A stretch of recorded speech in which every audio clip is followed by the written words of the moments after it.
Уважаемые коллеги, здравствуйте. 2 часа. Я думаю, что мы можем начинать наш образовательный семинар. Сегодня у нас достаточно большая программа, состоит из нескольких модулей. Я в первую очередь выражаю всем вам благодарность за то, что вы пришли. Надеюсь, не разочаруетесь вот этим трехчасовым общением. И мы сегодня с вами...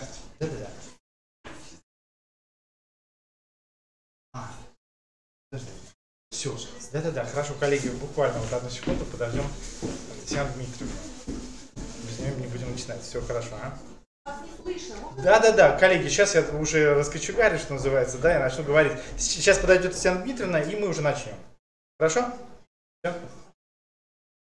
Да, сейчас все буквально по ходу. Смотрите, тогда сейчас действительно, пока Татьяна Дмитриевна идет, я сейчас вам пущу список в зал. Здесь все достаточно просто. Вы вписываете фамилии, инициалы, свое образовательное учреждение. Я специально не нумерую этот список для того, чтобы вот где удобно, там и вписывайтесь на разных листах. Потом я его все равно сформирую и уже перепечатываю. И единственное такое условие, коллеги, есть у нас. Даже не условие, это просто такой вот, мы проводим мониторинг. Я сейчас объясню все в течение нашего семинара. Если вы работаете в школе учителем русского языка и литературы, просто вот в 2 колоночки впишите, по какому МК работаете на предмете литература, по какому на предмете русский язык. Только фамилию, все. Больше никаких других, скажем так, информационных каких-то моментов не нужно. Хорошо?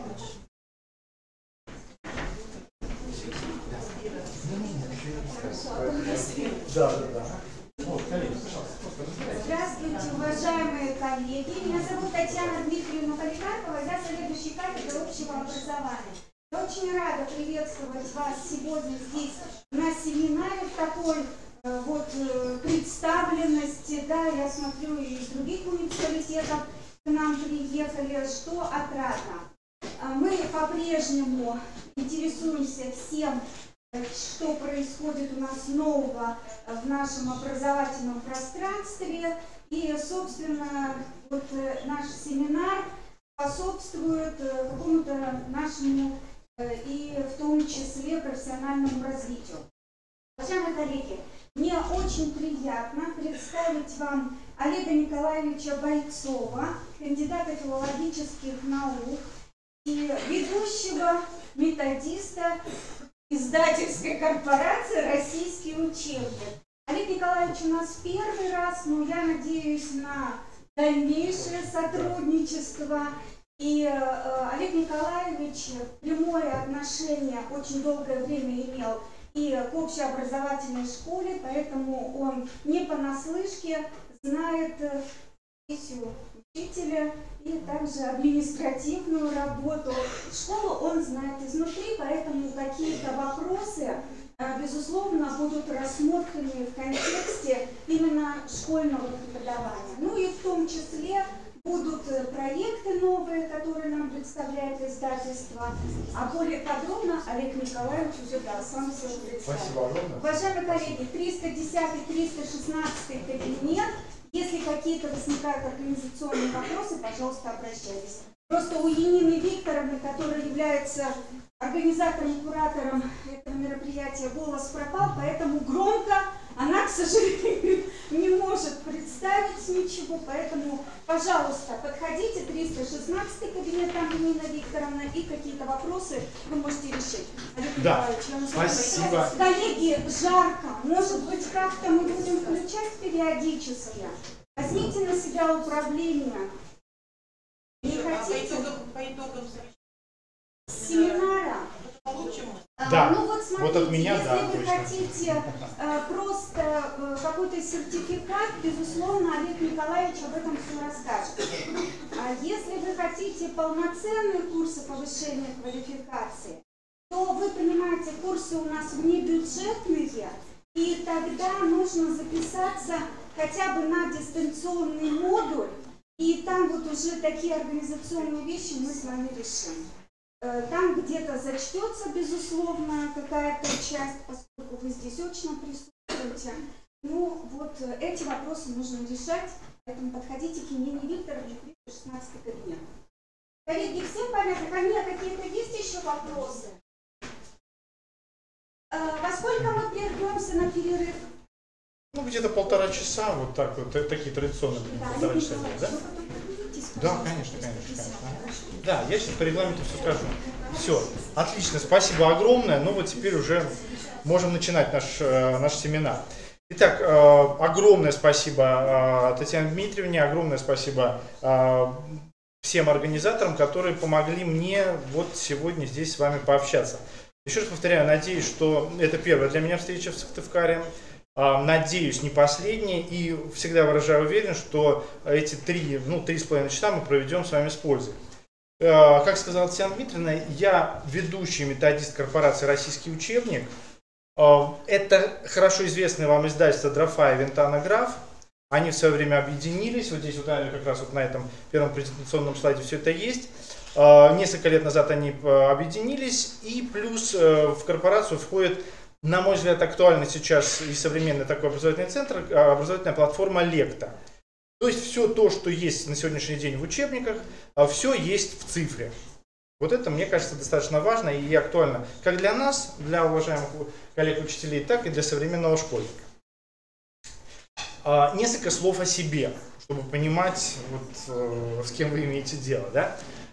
Я ведущий методист, 16 лет отработал в школе учителем русского языка и литературы и заместителем директора по научно-методической работе. Мне кажется, бывших учителей не бывает, и это позволяет мне, наверное, так честно смотреть вам в глаза. Кандидат филологических наук, это, наверное, позволяет мне создавать некие такие обобщения и классификации. На сегодняшний день работаю в нашем образовательном центре внутри корпорации «Российский учебник», и мы как раз, вот это вот очень важно, мы как раз и проводим по всей стране образовательные семинары, подчеркиваю, образовательные. Это не информационные семинары, на которых вы можете услышать вот такой прекрасный учебник, смотрите, купите, и будет вам счастье. Нет. Я говорю об учебниках через систему заданий. То есть я надеюсь, что вы вот поддержите эту идею и увидите, что какой-то такой чистой рекламы никогда не бывает. Это образовательные семинары, которые помогают коллегам более подробно, скажем так, разобраться в современных тенденциях, в современных техниках, технологиях, может быть, сделать какой-то выбор для себя, но это уже ваш выбор, коллеги. То есть в данном случае здесь никакого такого принуждения быть не может абсолютно. Что вы получите по итогам семинара? У меня есть много раздатки. Здесь различные информационные такие буклеты по каким-то отдельным заданиям учебников, по каким-то отдельным темам. Плюс вы получите памятки для получения сертификата. Я очень подробно в конце семинара об этом расскажу вам. Как вы получите памятки. Нет, памятки вы получите из моих рук, а как вы уже получите полноценный сертификат, и что за сертификат, какие он дает определенные привилегии, может быть. Это все расскажу уже в процессе. Наша тема, она озвучена, актуальные вопросы преподавания русского языка и литературы. Я ее представляю в 3 модулях. Мы с вами поговорим о творчестве и креативности на уроке русского языка и литературы. На мой взгляд, достаточно актуальная тема. И мне важно, знаете, разрушить какую-то такую стену отторжения, потому что иногда вот как-то вот все-таки мы иногда смотрим на урок. Урок это вот отдельно, а творчество это отдельно. Я прочитал в соцсетях, на мой взгляд, очень актуальную фразу. Я по второму образованию психолог, для меня это очень важно. Это образование мне помогало в школе разбираться с коллегами, общаться, разбираться в каких-то проблемах и потребностях детей. И вот, мне кажется, хорошая фраза, от которой можно оттолкнуться. Дети нас не слышат, дети нас видят. Вот мы всегда говорим ребенку: слушай меня, а на самом деле процесс слушания это сложнейший процесс. Вы сами по себе это чувствуете, да? 1,5 часа лекцию отсидеть, ого, а 2 лекции, мама моя, да? А если 3 лекции, то все. А им приходится по 6 уроков чаще слушать. И поэтому, конечно, вот мы сейчас рассматриваем понятие креативность именно с точки зрения того, чтобы быть ближе к ребенку. И вот в первом модуле мы это рассмотрим с вами. На традиционном уроке, как решаются вот эти проблемы. Даже не проблемы, а вопросы. Второй модуль я посвящаю процессу выразительного чтения на уроке, потому что, знаете, тоже к выразительному чтению очень разные подходы у наших детей. когда ребенку говоришь, читай выразительно, кто-то начинает нараспев читать, кто-то, скажем так, отрубая каждое слово, кто-то громко, кто-то тихо и так далее. То есть есть определенные методики, тоже мы постараемся рассмотреть. Естественно, важно это рассмотреть в контексте итогового собеседования в 9 классе. И потом уже вот в завершение, 3-й модуль, мы, скажем так, сделаем некое обобщение, какие современные учебники на сегодняшний день вообще существуют. Потому что для учителя учебник это инструмент. Но заметьте, я не сказал слово главный инструмент. Потому что к учебнику сейчас очень неоднозначное отношение. Кто-то хочет, чтобы был единственный учебник, кто-то наоборот за разнообразие учебников, кто-то из учителей говорит, мне учебник не нужен, потому что он меня сдерживает, а кто-то наоборот говорит, вот дайте, чтобы в учебнике было все. И попробуем вот в 3-м модуле это все рассмотреть. Естественно, мы будем делать перерывы, то есть здесь все, скажем так, все адекватно, все абсолютно объективно. Если какие-то вопросы будут возникать, либо задавайте в процессе работы, либо в перерыве, либо в конце. В конце семинара я всегда оставляю свой электронный адрес, на который вы можете всегда написать какую-то такую актуальную информацию. Ну, думаю, вот такой вот регламент нас устроит. Еще раз говорю спасибо вот за приглашение. И, знаете, вчера прилетаю самолетом, дождь. Думаю, ну ладно, дождь. Да? Мне как-то трудно всегда мне испортить настроение. С простудой приехал, думаю, ну ладно, с простудой. А сегодня просыпаюсь, солнце. С вечера порошочков напился, с утра уже нет проблем с простудой. Думаю, ну все, значит день отличный. Так что, коллеги, спасибо вам вот за то, что вы здесь. Итак, первый наш модуль, условно я назвал ее «От креативности к творчеству, от проекта к исследованию». Важно сегодня рассмотреть портрет ученика. Вот перед нами абсолютно другой портрет. Кстати, да, коллеги, очень мне приятно, что я знаю, сегодня в аудитории есть не только учителя, но и студенты, да? Спасибо вам огромное, потому что в свое время тоже был достаточно большой опыт работы в вузе, и для меня общение со студентами, ну, тоже вызывает очень положительные эмоции. Тем более студенты это будущие учителя, да? Сложно сейчас, не самое простое время мы переживаем в педагогической жизни, но все-таки я уверен, что в школу идут молодые учителя, и за вами вот наша светлая старость, а ваше светлое будущее. Итак, современный ученик. Много об этом говорили. Знаете, последние лет, вот я 3 года не работаю в школе, только 3 года. Хотя вот все равно, несмотря на то, что работаю в издательстве, это основная моя работа, много переездов, командировок, все равно за собой оставляю некую такую педагогическую практику, чтобы держать себя постоянно в тонусе. Но уже не в том объеме, в каком это было раньше. И вот сколько себя помню, с 2000 года, как начал работать в школе, вот столько мы всегда говорим о каких-то таких реформах. Да, какие-то изменения, какие-то такие вот вечные пертурбации, какая-то такая, знаете, вот вечная такая педагогическая турбулентность. И чаще всего мы говорим, то есть чаще всего на нас какие-то сваливаются разнарядки, вот вы должны это сделать были вчера там и так далее. И вот портрет ученика, современный портрет ученика, очень много об этом писали, где-то его даже описывали, рисовали и так далее. Но давайте подумаем, если на сегодняшний день, можем ли мы сказать сейчас осознанно, что у нас уже есть более или менее сформированный образ ученика, вот, скажем так, в формате ВГОС? Наверное, нет. Да? Вот ученика в формате ЕГЭ мы, к сожалению, уже видим. Элементарный пример. Принимаю в ВУЗе, был совместителем в педагогическом университете, принимаю в ВУЗе экзамен по культуре речи, первый курс, совсем вот юный, да, только после школы. И вот все-таки нужно отдать должное школе, а мы как-то быстрее реагируем всегда на изменения.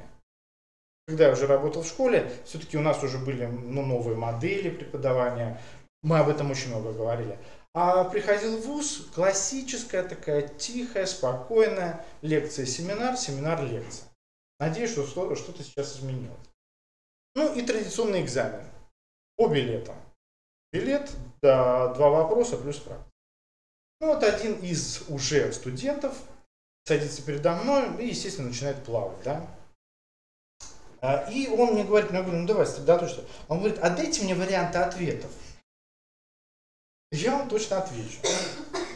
И вот я про себя, знаете, интеллигентно утюкнулся. Егоизация. Все. И в принципе, я об этой ситуации рассказал своим коллегам, учителям, и потом буквально через год вот этот такой вот публицистический термин, такое выражение, я прочитал в журнале «Огонек», эгоизация сознания. Что предполагает? Варианты ответов. Да? Откуда все это взялось? Вот как бы мы ни противились, на нас лет 20 последние влияют средства массовой информации. Очень колоссально. Они изменили наших детей. Они изменили ученика. Вот это 100%, я тоже как-то в свое время этим занимался. Любые шоу, любые программы, которые мы слышим по радио, мы смотрим по телевидению, всегда представляют вопрос и несколько вариантов ответов. Все. Угадал, все, вы выиграли суперприз и так далее и тому подобное. И иногда у современного ребенка как раз и возникает, что вот у нас жизнь. Дайте мне варианты ответов, и я обязательно что-то вот подберу. Помните, были времена, когда ЕГЭ только входил, и во многих регионах, когда ученики сдавали экзамен в формате ЕГЭ, была система плюс балл. Да? Была у вас такая система или нет? Это не было такого. Ага, тогда расскажу, смотрите. Я в свое время, я родом из города Смоленска, это 400 километров от Москвы в сторону Беларуси. И вот у нас как раз такая система была. То есть Смоленщина была первая в эксперименте по проведению ЕГЭ. И как раз вот это была система, с одной стороны уникальность, с другой стороны жутко. То есть шли наши дети, наши выпускники. Вот как бы плохо он не сдал этот экзамен, ему все равно рисовалась тройка. Ну я говорю, плюс балл, да? Да, понятно, что плюс 4 или плюс 5 не рисовалось, а тройка рисовалась. Ну все, значит, этот формат он знаком. Но, естественно, современный ученик. У нас был такой ученик Костя, сейчас живет в Израиле. Он экзамен закончил ровно за 20 минут, пока оформлял первый титульный лист. Все. Мы говорим, Костя, посиди. Он говорит, зачем? И все равно тройка у меня будет. Все. Вопросы есть, вопросов нет. Вот и это навело меня на мысль о том, и я потом очень много читал об этом в психологической литературе, еще один фактор, который изменил сознание наших детей, вот через средства массовой информации. Смотрите, коллеги, вот сейчас обращаюсь к вам, да, в первую очередь к коллегам-учителям, ну, примерно мы с вами одного возраста. Наши учителя, которые нас учили в школе, могли спокойно нас заинтересовать процессом обучения, процессом чтения, процессом решения там каких-то геометрических задач. Да? Вы помните, вот как мы выстраивали какую-то логику рассуждения и так далее. Да? Современному ученику даешь задание, и у него первый вопрос какой? А что мне за это будет? Результат. Все. Вот это еще один достаточно сложный фактор. Вот эта вилка, да, между нашим восприятием. Как тебе это неинтересно читать? Он говорит, а чем это все закончится? Да? А что мне за это будет? Смотрите, как наши дети порой рассуждают. Ну, то, что они уже формат сочинений до уровня сколько слов, это уже все привычно, да? То есть там начинаем писать, а сколько слов нужно?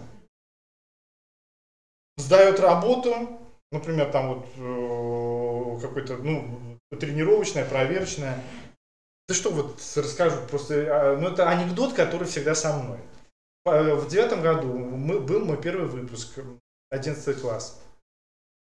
Ну, и вот работаешь с ними там в апреле, в мае, то есть постоянно вот пишешь эти сочинения и так далее, у них первый вопрос, сколько слов?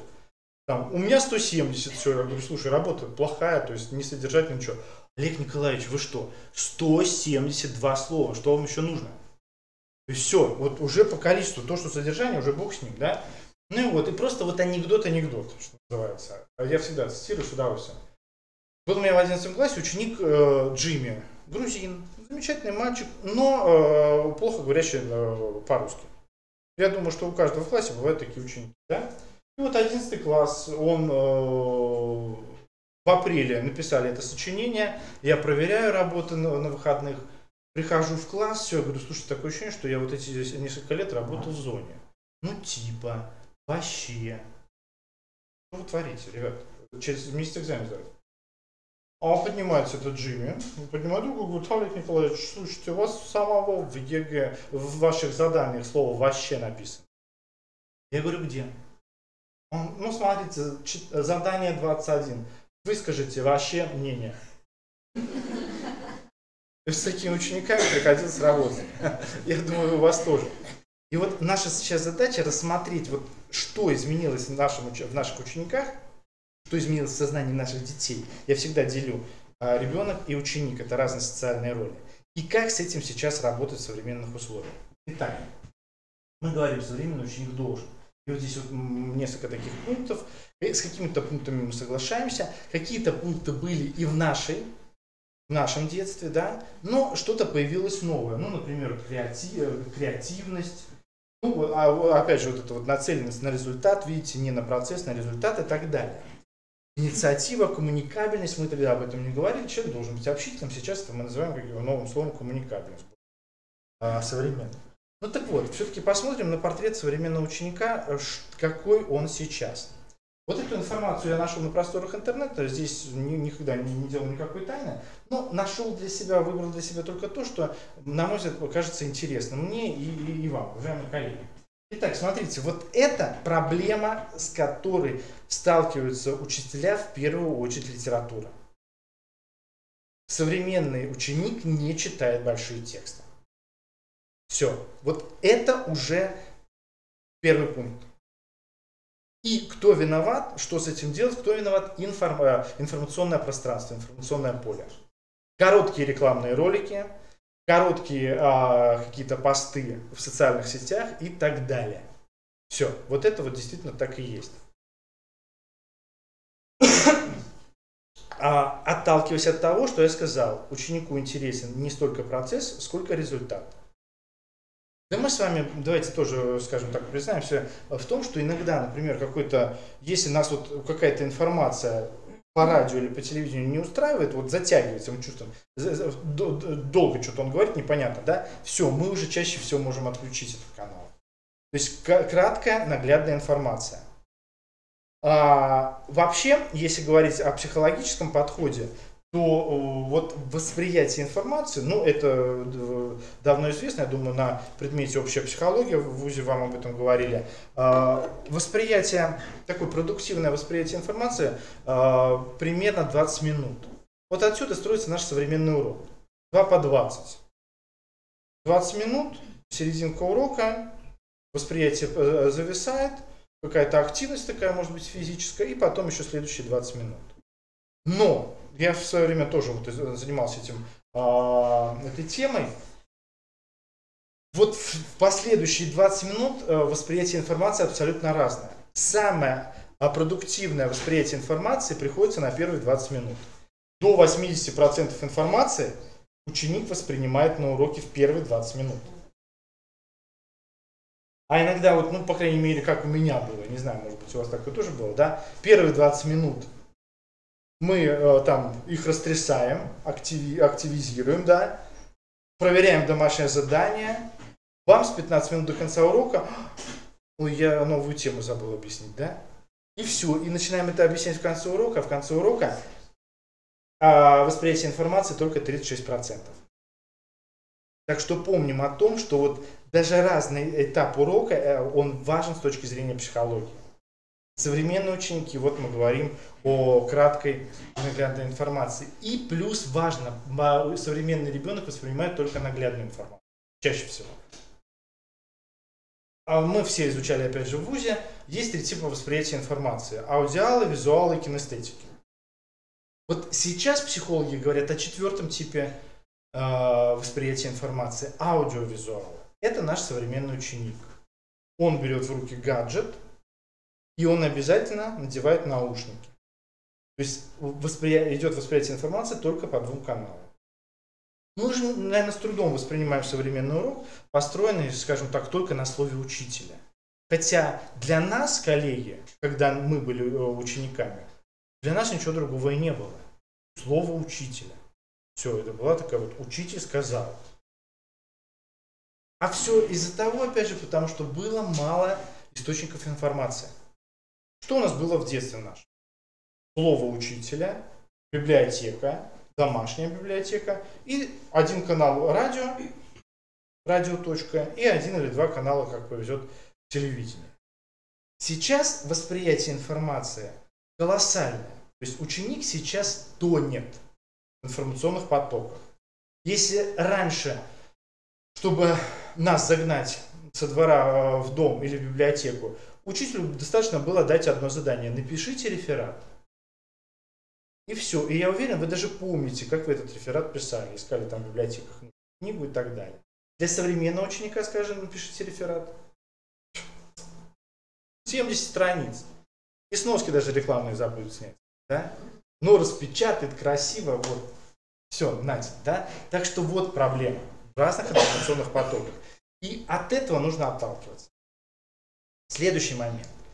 Вот это то, что называется социальная зависимость на современных детей. Они без социального взаимодействия через соцсети уже никак. Все, у тебя не было день ВКонтакте, день в соцсетях, что с тобой случилось? Это уже достаточно большая проблема. И вместе с тем, то есть смотрите, вот это работает на нас. Современные ученики, современные дети очень легко вступают в коммуникативные контакты. То есть им проще общаться с ровесниками, со взрослыми и так далее. Где-то нам кажется это иногда очень дерзким, когда ученики свободно абсолютно общаются с нами, со взрослыми. Но на самом деле это вот данность современной жизни. То есть они не будут стесняться. Да, разные есть дети. Более, скажем так, менее закомплексованные. Кто-то чувствует какие-то социальные барьеры, кто-то боится там начать разговор и так далее. И это, кстати, мы видим где? На итоговом собеседовании. Смотрите, парадоксальная вещь. Порой дети, которые хорошо и комфортно ведут себя вот внутри класса, при работе, скажем так, с незнакомыми там, учителями, коллегами, с экзаменаторами и так далее, они теряются. Это чисто психологический аспект. Об этом уже очень много сказано. В формате итогового собеседования мы с вами живем уже целый год. До этого несколько лет уже говорили о нем. В сентябре прошлого года появилась первая демоверсия, и мы уже начали это все отрабатывать. И мы видим, что ученик, который успешен на отдельном уроке внутри своего класса, далеко не всегда проявляет свои способности при общении с посторонним собеседником. Почему?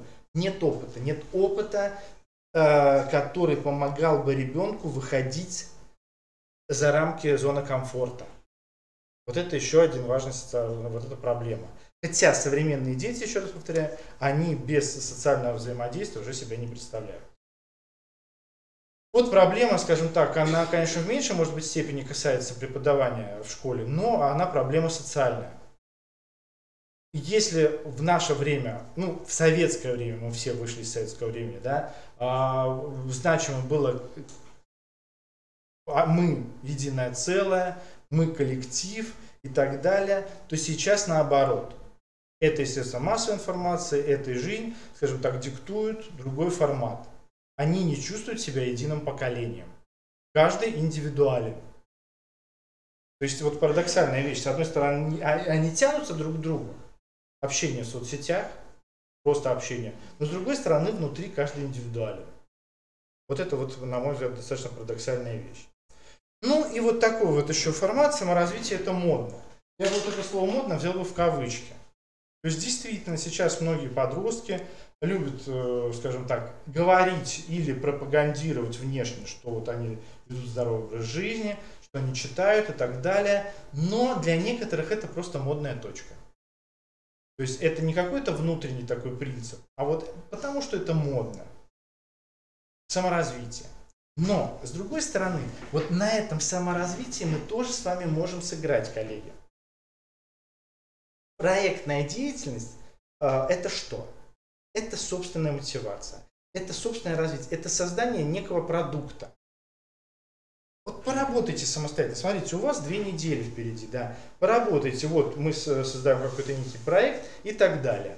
Этот проект будет выставлен, например, там в школе, где-то вот, может быть, там какие-то на стенде, в презентацию представить и так далее. Вот все, что касается представления на какую-то аудиторию с точки зрения саморазвития, с точки зрения «я», для современного школьника уже достаточно интересно и важно. Так что вот работа такая вот фронтальная работа ребенку неинтересна порой. А вот какая-то индивидуальная работа, она ему интересна, она кажется ему престижной, потому что он демонстрирует себя. Вот мы с вами сейчас и увидели вот на этих нескольких 4 признаках, которые, скажем так, на чем можно работать. Ну и современный ученик, современный ребенок вот именно в таком тезисе живет. Работа должна быть в радость. Если она не приносит какое-то эмоциональное удовлетворение, даже пусть это сложная работа, но если мы, например, ребенка не похвалим за это, не замотивируем его на какой-то позитив, для него это становится скучным и неинтересным. Все, мы должны это четко понимать. Мы с этим можем соглашаться, не соглашаться, но мы должны понимать, что вот современный ребенок уже другой, нежели были мы. Нам учитель сказал, и для нас вообще даже не было никакого сомнения. Учитель сказал, все, я даже не сомневался. Раз он сказал, значит нужно делать. А современный ученик спросит, а зачем мне это нужно? Я помню, в 11 классе веду урок, Маша, девочка на второй парте сидит, знаете, и что-то вот пальчиком в тетрадке в какой-то в отдельный вводит. Я думаю, что же она такое делает? Да? А потом подхожу и понимаю, что она отдельно работает с репетитором, и она перепроверяет то, что я говорю на уроке. Да? То есть я ни в коем случае не могу ее осуждать. Конечно, я после урока оставил, говорю, Маша, если ты сомневаешься в каких-то моих там знаниях в области русского языка, ну, поверь, не сомневайся, с другой стороны, я тоже могу ошибаться и так далее. Вот, но перепроверять меня или там, вот, сравнивать меня и своего репетитора не нужно. То есть, ну, вот такая современная тенденция. Да? Когда наши учителя раньше входили в класс, они что-то говорили, они говорили, я вам сейчас расскажу. У нас не было даже мысли перепроверить, и даже и не было тех источников информации, чтобы перепроверить. А сейчас они готовы уже где-то нас, там, с нами, нет, вы неправильно сказали, вот в таком-то источнике так написано и так далее. Так что помним об этом. Работать с информацией сейчас достаточно сложное явление. Информации больше, чем мы все можем ее переварить. Информации больше, чем мы можем в ней разобраться. Сейчас идет не поиск информации, а наоборот, вот умение разгрести необходимую, нужную информацию от ненужной. И то, что мы говорим, что наши дети очень хорошо там работают в сети интернет, общаются там вот на одной, скажем так, с гаджетами уже там с 3 лет и так далее. С одной стороны это все так, но с другой стороны, смотрите, коллеги, ведь порой ученики даже не умеют правильно сформулировать запрос в интернете. Вы даете какое-то задание, они что-то там пощелкали, там Есенин, 10 тысяч источников и все. Они говорят, той информации нет. А на самом деле неправильно сформулирован запрос. Мы этому должны учить и, скажем так, и мы будем первыми, кто их этому научит. Итак, как обучать? Вот сейчас действительно очень жестокий такой современный подход. Мы говорим о современном подходе, об этом говорят все, здесь ничего абсолютно нового нет. Мы говорим о том, что центральная роль принадлежит учащемуся. Объект-объектные отношения. Мы говорим о том, что у ученика, ученик работает с опорой на свой опыт. Но давайте сразу признаемся в том, опыта может быть мало, опыта может вообще не быть в той или иной деятельности, или опыт может быть отрицательным. В любом случае мы всегда рядом. В 20 веке и в 200-м учитель вечен на земле. Кто-то написал в 20 веке, и я всегда это цитирую. К сожалению, забыл кто. Поэт советский, да? Вот. И это достаточно важно, коллеги. Потому что если опираться только на опыт ученика, мы можем прийти к парадоксальной вещи. В школе работаю, приходит молодой учитель в школу. Ну, знаете, молодые все такие вот, будь вперед. Я говорю, может быть, там, Константин Георгиевич, вам помочь как-то вот там, ну, естественно, там и уроки посещали и так далее. Нет, Олег Николаевич, я достаточно уже, скажем так, если не опытен, то осведомлен в области преподавания истории, поэтому все хорошо. Я говорю, ну, замечательно. Вечером звонок. Говорит, Олег Николаевич, родители звонят из 8 класса. Олег Николаевич, что там у вас за бунт сегодня был? Я говорю, какой бунт? Да вот у Константина Георгиевича на уроке. Я говорю, что такое? Ну, он решил провести дискуссию, нужна ли семья в современной жизни. И восьмиклассники ему доказали, не нужна. Все, то есть молодой учитель не справился вот с каким-то негативным опытом. А там действительно был достаточно сложный класс, 8, да. Там много семей одиночки, одиночные воспитывают, отцы куда-то уехали на заработки и все. И вот к чему пришли дети, привели этого учителя, да. Так что в данном случае, конечно, мы должны всегда еще свой опыт демонстрировать, да. Сейчас очень актуально взаимодействие, и мы говорим работа в малых группах. Вот это то, на что можно ориентироваться в преподавании уроков. Если говорить о заданиях, которые представлены в современных учебниках и так далее, то мы всегда говорим о том, что в современном учебнике должно быть больше заданий, чем вы можете выполнить их за один урок. Вот вспомним классический учебник традиционный, открываем, например, тему сложно подчиненное предложение, там придаточные и изъяснительные, два упражнения, спеши, расставь и так далее. Все. За 20 минут это они делают, или там одно задание, да, на дом даем, и мы сами тогда думаем, что же такое еще дать на уроке, чтобы это было актуально и интересно. Вот. Важно, что в современном учебнике задания 3 уровней. Всегда есть задание базового уровня, повышенного и задание максимального уровня. И это зависит от уже индивидуальной траектории самого ученика. Либо он работает индивидуально, либо работа в малых группах, либо какие-то домашние задания и проекты. И еще один важный момент, на который обращают авторы современных учебников. Задания активизируют, скажем так, поиск к познанию. Задания активны с точки зрения самостоятельности.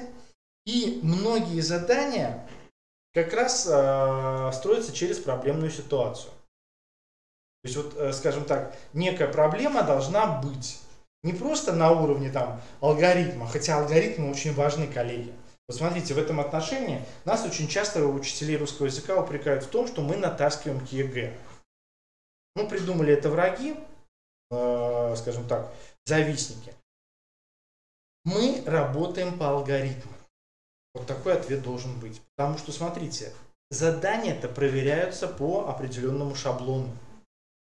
А раз есть определенный шаблон заданий, значит, этому шаблону должны мы научить наших детей. У меня был пример, у нас в школе несколько лет назад закончила школу ученица, она была победителем Всероссийской олимпиады по литературе. Она ЕГЭ сдала на 87 баллов. Для нас это была такая общешкольная трагедия. Почему? Она не успела переписать. Из черновика не успела перенести вот в чистовик сочинение. Все, время закончилось, у нее забрали эти работы. Мы говорили, Женя, пожалуйста, вот вложись в 150-170 слов. Вот кто-то не укладывается, там, считает предлоги, да, а кто-то наоборот вот вышел за эти рамки. Вот и все. Ну, она успешно учится в Питере и так далее. Ну, вот такая вот ситуация была. Так что вот это рамки, скажем так, мы показываем алгоритм работы над итоговым сочинением, над сочинением декабрьским, над сочинением в формате ЕГЭ. А дальше уже ребенок, шагая по этим алгоритмам, выходит на свой собственный уровень. Так что вот работа с алгоритмами для современного школьника тоже очень важна. Если говорить о сотрудничестве, коллеги, очень важный момент. Ученик современный должен понимать, то есть с кем он взаимодействует. Вот сейчас это достаточно актуально. Я часто вижу там уроки или в записи, или впрямую приглашают нас, например, московские подмосковные школы, посмотрите уроки современные. И сейчас действительно вот, формат работы в паре, в группе достаточно хорошо, достаточно успешно применяется в школах. Но здесь важно понимать, чтобы это было шито не белыми нитками. Знаете, вот когда, например, там, в школе работал очень много лет, учитель, ну, аттестуется, там, представляет свой опыт и так далее. И вот учителю говорят, вот через 2 недели у вас открытый урок. Ну, естественно, на уроке хочется показать что-то такое новое, актуальное, современное. И некоторые учителя давали какие-то такие техники, технологии, которые еще не легли в душу ребенка. То есть они там говорят на уроке: дети, а теперь разбейтесь на микрогруппы. Дети такие шарахаются: а как мы на микрогруппы разбивались? Что-то как-то не... А, вот тогда вот она нам показывала, как вот, давай иди сюда и так далее. То есть я это называю шито белыми нитками. Когда вот нет еще навыка, да? То есть мы говорим, вот это классический зум, знание, умение, навык. У него еще это не отработано, как работать в микрогруппах и так далее. Когда уже это все есть, тогда все это работает. А так это белые нитки. И смотрите, очень важно, чтобы современный ученик при работе в группах и так далее понимал, что объект у нас есть: я учитель, либо помощник, либо тьютер, там по-разному можно назвать. Я ученик, и важно, чтобы ученик умел взаимодействовать еще в группе. Вот это вот очень актуально. Элементарный пример. Работаешь с учениками в классе, вызываешь к доске, чтобы какой-то полноценный ответ представить. Ученик говорит: а можно с места? Я говорю: нет, выходи к доске. Он выходит к доске, как бы стоит вот перед аудиторией, я здесь, он здесь, и он все равно рассказывает мне. Все, он не видит группы. Вот это вот очень важно. Значит, вот это просто нужно актуализировать. Не просто повернись, стань лицом к классу. Работай на аудиторию. Вот просто об этом почаще говорить. Ну, он будет в первое время: нет, они там смеются, хочет рожиться, мне мешают и так далее. Все равно нужно вот этот барьер преодолевать. Барьер работы с аудиторией — это вообще страшная вещь. Как отмечают психологи, страх публичных выступлений стоит на втором месте после страха смерти. Некоторые психологи, то есть вот вспомните себя. Вы работаете по 6-7 уроков в день, проводите порой с очень немотивированными аудиториями, и вам директор или завуч говорит: а давайте-ка через недельку выступите там на городском методическом объединении. И вы такие: лучше еще 6 уроков, чем, да? То есть, верно, сложно, но это важно, вот, расширять зону комфорта. А нашим детям это еще сложнее, потому что у них нет опыта. Так что помним об этом. Вот. Если говорить о целях актуальных форм сотрудничества, они здесь представлены на экране, я не буду перечитывать и повторяться. Что мне, например, здесь очень важно? Культивирование положительных эмоций. Вот, знаете, мы, к сожалению, на эмоции не всегда обращаем внимание. Мы всегда требуем быть серьезным и так далее. А все-таки мы все с вами социальные существа, а для социума важна эмоция. Либо положительная, либо отрицательная. Да? И на положительных эмоциях, наоборот, идет больше успех. Потому что через положительные эмоции я получаю удовольствие, а все, что я делаю с удовольствием, я это делаю. Я не буду что-то делать без удовольствия. Или я это буду делать плохо. Так что вот это вот очень важный момент. Плюс сейчас очень много говорят о так называемом эмоциональном интеллекте. Это есть. Просто мы об этом как-то не говорили. За рубежом об этом заговорили в начале 90-х. Сейчас мы тоже об этом говорим. То есть важен культ положительных эмоций. Это не значит, что урок должен превращаться в какой-то такой цирк, веселый балаган. Нет. Вот иногда, знаете, открытые уроки, опять же, вот есть на памяти несколько таких открытых уроков, когда вот учительница просто искрила позитивом, и дети все такие: вау, да, и там всем 5, молодцы, похлопаем, ура. Знаете, урок заканчивается, а потом думаешь: а что вообще в остатке? Чем ученик ушел? Масса положительных эмоций – это концерт, шоу, спектакль. Вот что он вынес с точки зрения методики? Там записи какие-то и так далее. Так что здесь должно быть тоже это все в меру. Но, еще важный момент. Самоутверждение и самореализация. Одно дело, когда мы ученику говорим: вот здесь есть ошибки и так далее, а вы ко мне опять придираетесь. А когда ученик поработал в микрогруппе, да, вот в какой-то, и понял, что он не смог аргументированно доказать своим одноклассникам какую-то или иную позицию, значит уже все, он должен это понимать. Плюс важный момент – это опыт учебной деятельности, цель планирования деятельности и рефлексия. Так что вот форма сотрудничества в группах, микрогруппах, переменных, постоянных очень важна на сегодняшний день. И сейчас попробуем это все отработать. Что касается творчества и креативности, то есть видите, вот сейчас так где-то вот у нас примерно, ага, вот время есть, вот такой теоретический блок, а потом пойдем уже к практике.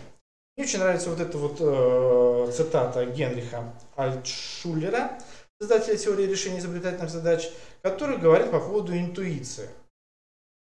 То есть, если бы вот мы бы, да, действительно так программировали себя и детей, что вот сделай так и будет тебе счастье, это было бы, конечно, прекрасно. Но есть интуиция. Интуиция связана с творчеством. Интуиция связана с креативностью. Попробуем сейчас эти понятия рассмотреть. Итак, если говорить о технологиях творчества. Посмотрите, пожалуйста, вот на эту таблицу. Мы очень долгое время большую роль уделяли мозговому штурму. Нам это казалось чем-то очень интересным, актуальным, важным. Ну, понятно, что это не на конкретном уроке, может быть, какой-то внеучебная деятельность и так далее, да? Но на сегодняшний день психологи ставят вот этому мозговому штурму минус. Потому что идет генерация идей беспорядочная, без какой-то либо привязки. Второй уровень, так называемая синектика, плюс-минус, это некий такой усовершенствованный мозговой штурм. Но вот самым продуктивным на сегодняшний день является, с точки зрения технологии творчества, технология 6 шляп мышления. То есть, когда мы, скажем так, рассматриваем ту иную ситуацию с точки зрения творчества, да, с разных точек зрения. Анализ, эмоция, критика и так далее и тому подобное. Сейчас мы увидим, как это все отражается на практике.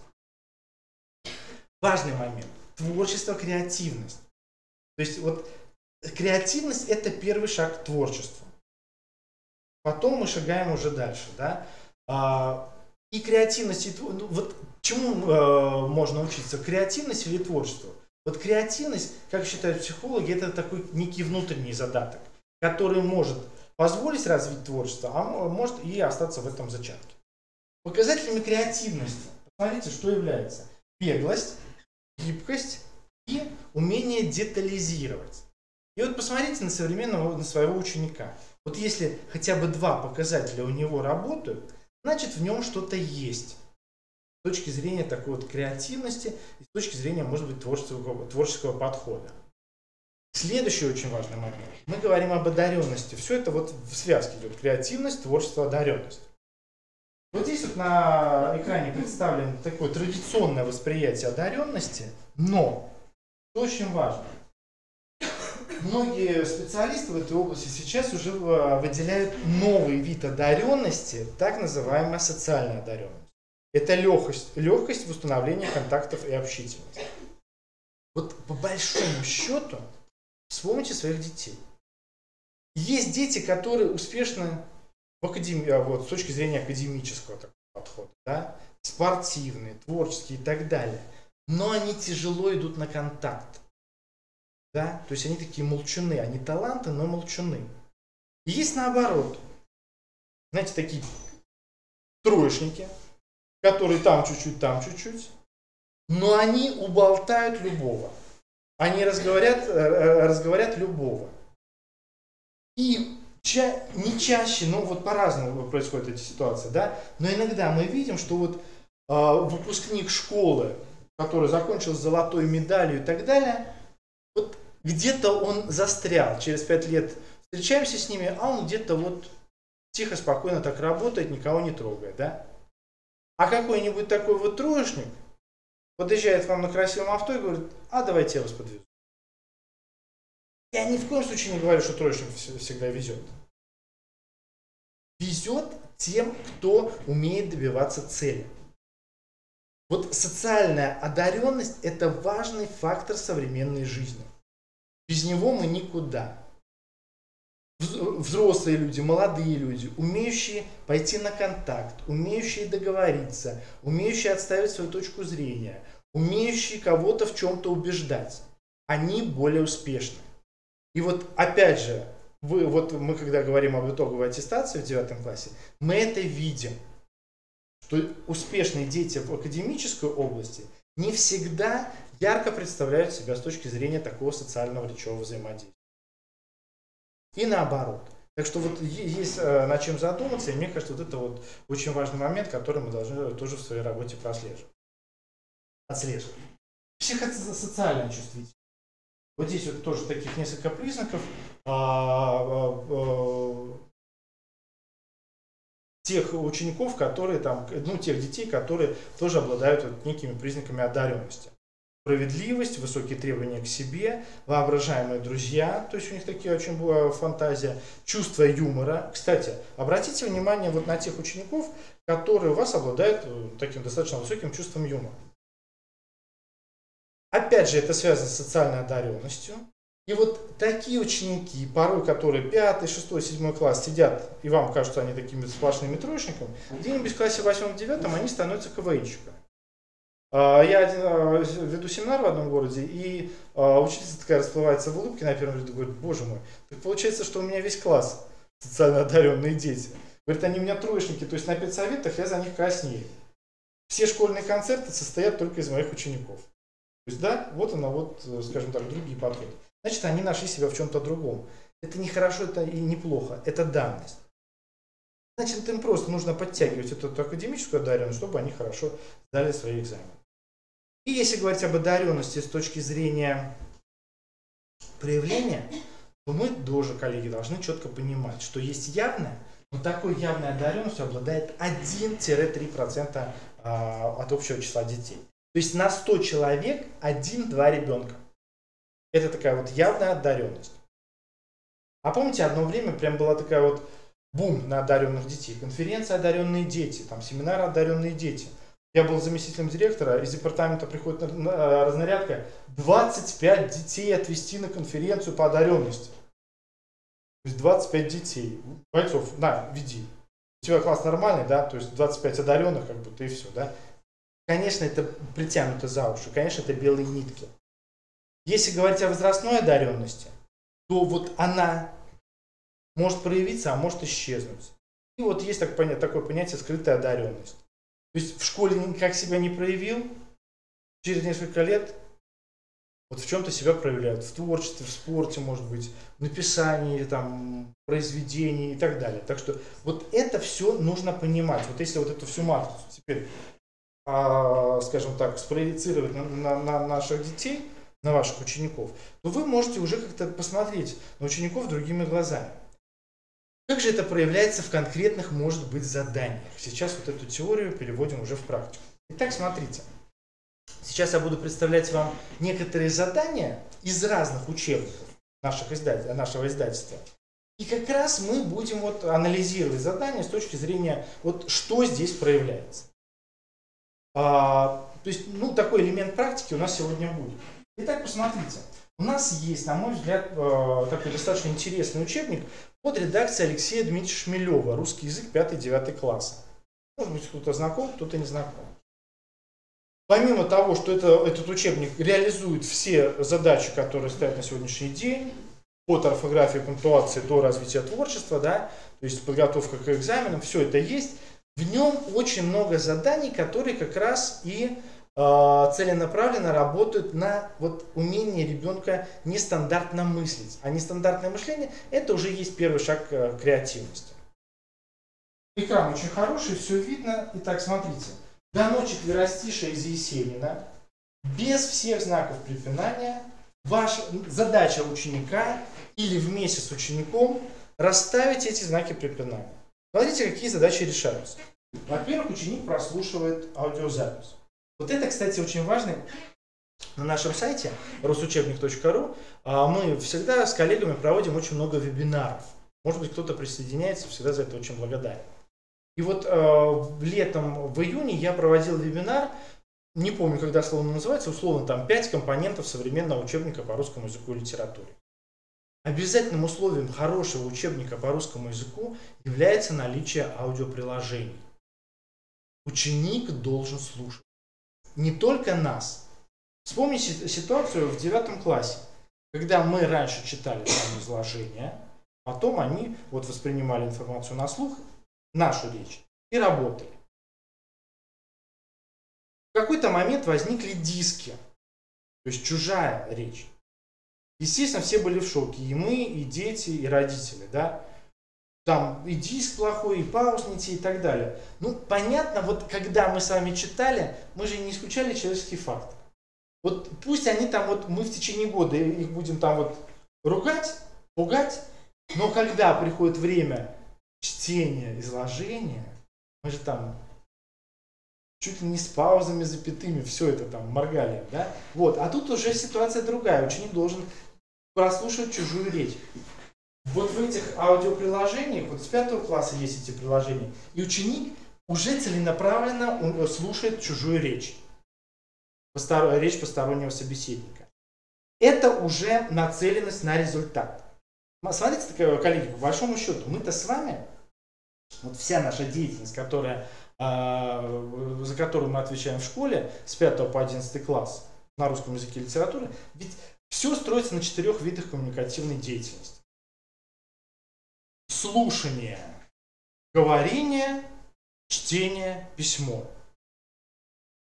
Я специально проанализировал методические пособия, начиная с еще дошколки. Вот в дошколке дети умеют слушать. Их к этому приучают. В дошколке дети выстраивают грамотные правильные ответы. То есть порой ученики в начальной школе дают более полноценные и такие распространенные ответы, чем старшеклассники. Почему? Потому что там это идет целенаправленно. Воспитатель читает сказку, обсуждает ее вместе с учениками, задает вопросы и потом говорит, попробуйте пересказать. Или, например, поработайте с интонацией. Берем какую-нибудь сказку там про хитрую лисицу. Вот как передать интонацией, что она хитрая? Как передать интонации, там, что заяц такой вот простой, да, там, вот его может там. Как передать, например, характер волка? Это все работа с интонацией. Вот в дошколке они этим занимаются. В начальной школе их начинают учить читать, писать. И, к сожалению, мы порой на этом застреваем.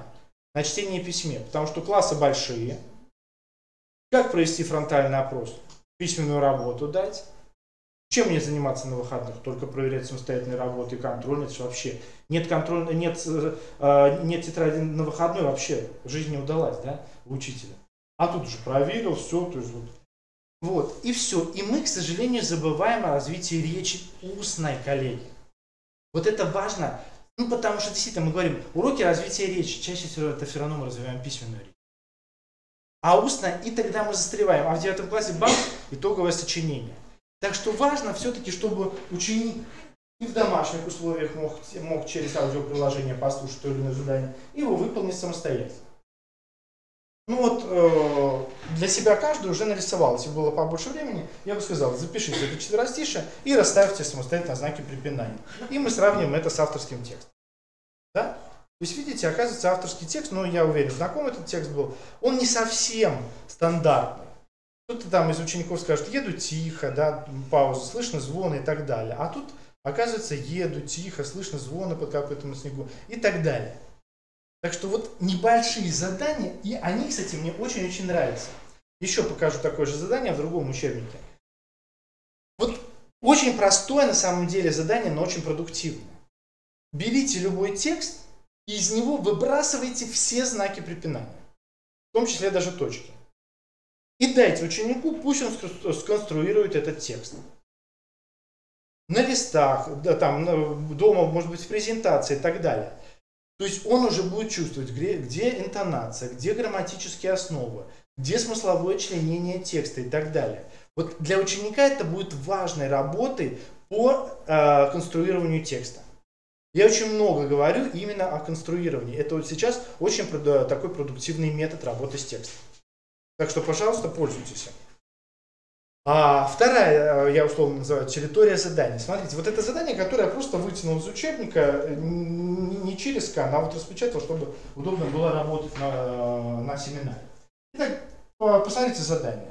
Расшифруйте девиз, украшающий герб школьной библиотеки. Для этого необходимо отыскать по одному нужному слову в каждой части шифровки. В первой части нужно найти лишнее слово, во второй составить слово из частей, а в третьей угадать его по написанию. Вот она, по сути, проблемная ситуация. с несколькими неизвестными. По какому признаку вытаскивать лишнее слово из первого задания? Какой признак ложится в основу второго задания? Ну, третье задание это некий ответ. Вот давайте подумаем, какое лишнее слово будет в первой части.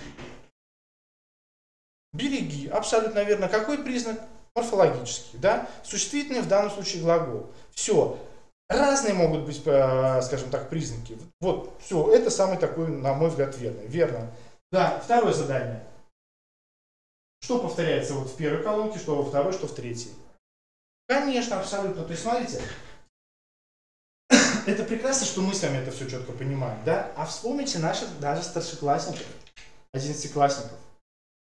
Я, например, когда работаю со старшеклассниками, когда готовлю их к ЕГЭ, первые 2-3 занятия мы просто с карандашом в руках читаем задания. Выбери варианты или вариант. И так далее. А они сразу кидаются, они только прочитали первую строчку задания и сразу кидаются в бой. Все, что-то выбрал, что-то выбрал. А сам не знаю. Да? Что-то выбрал. Так что вот это вот очень важно, чтобы они умели видеть какие-то закономерности. Чем больше вот таких вот они будут видеть, критически относиться к этому, тем грамотнее будет в дальнейшем их работа. Но, естественно, в данном случае этого учебника, это задание 5 класса, береги родной язык. Все абсолютно верно. Третье задание связано с речевой деятельностью. Как я сказал, говорение, слушание, письмо, чтение. Это все, с чем мы работаем в нашей старшей школе. И, к сожалению, не всегда вот работаем с говорением, слушанием, чаще уходим вот это вот в чтение письмо. По поводу чтения есть отдельные темы, смысловое чтение и так далее и тому подобное. Наши ученики, к сожалению, не всегда умеют выделять нужную информацию из того или иного текста. То есть это так называемое смысловое чтение, хотя многие специалисты, я, например, тоже к этому отношусь с некой долей, скажем так, сомнений. Смысловое чтение, да, а если оно что, бессмысленное чтение? Вот иногда получается, что есть, да. Как если заметили, я называю чаще итоговое собеседование. Устное собеседование для меня это тоже некий такой парадокс.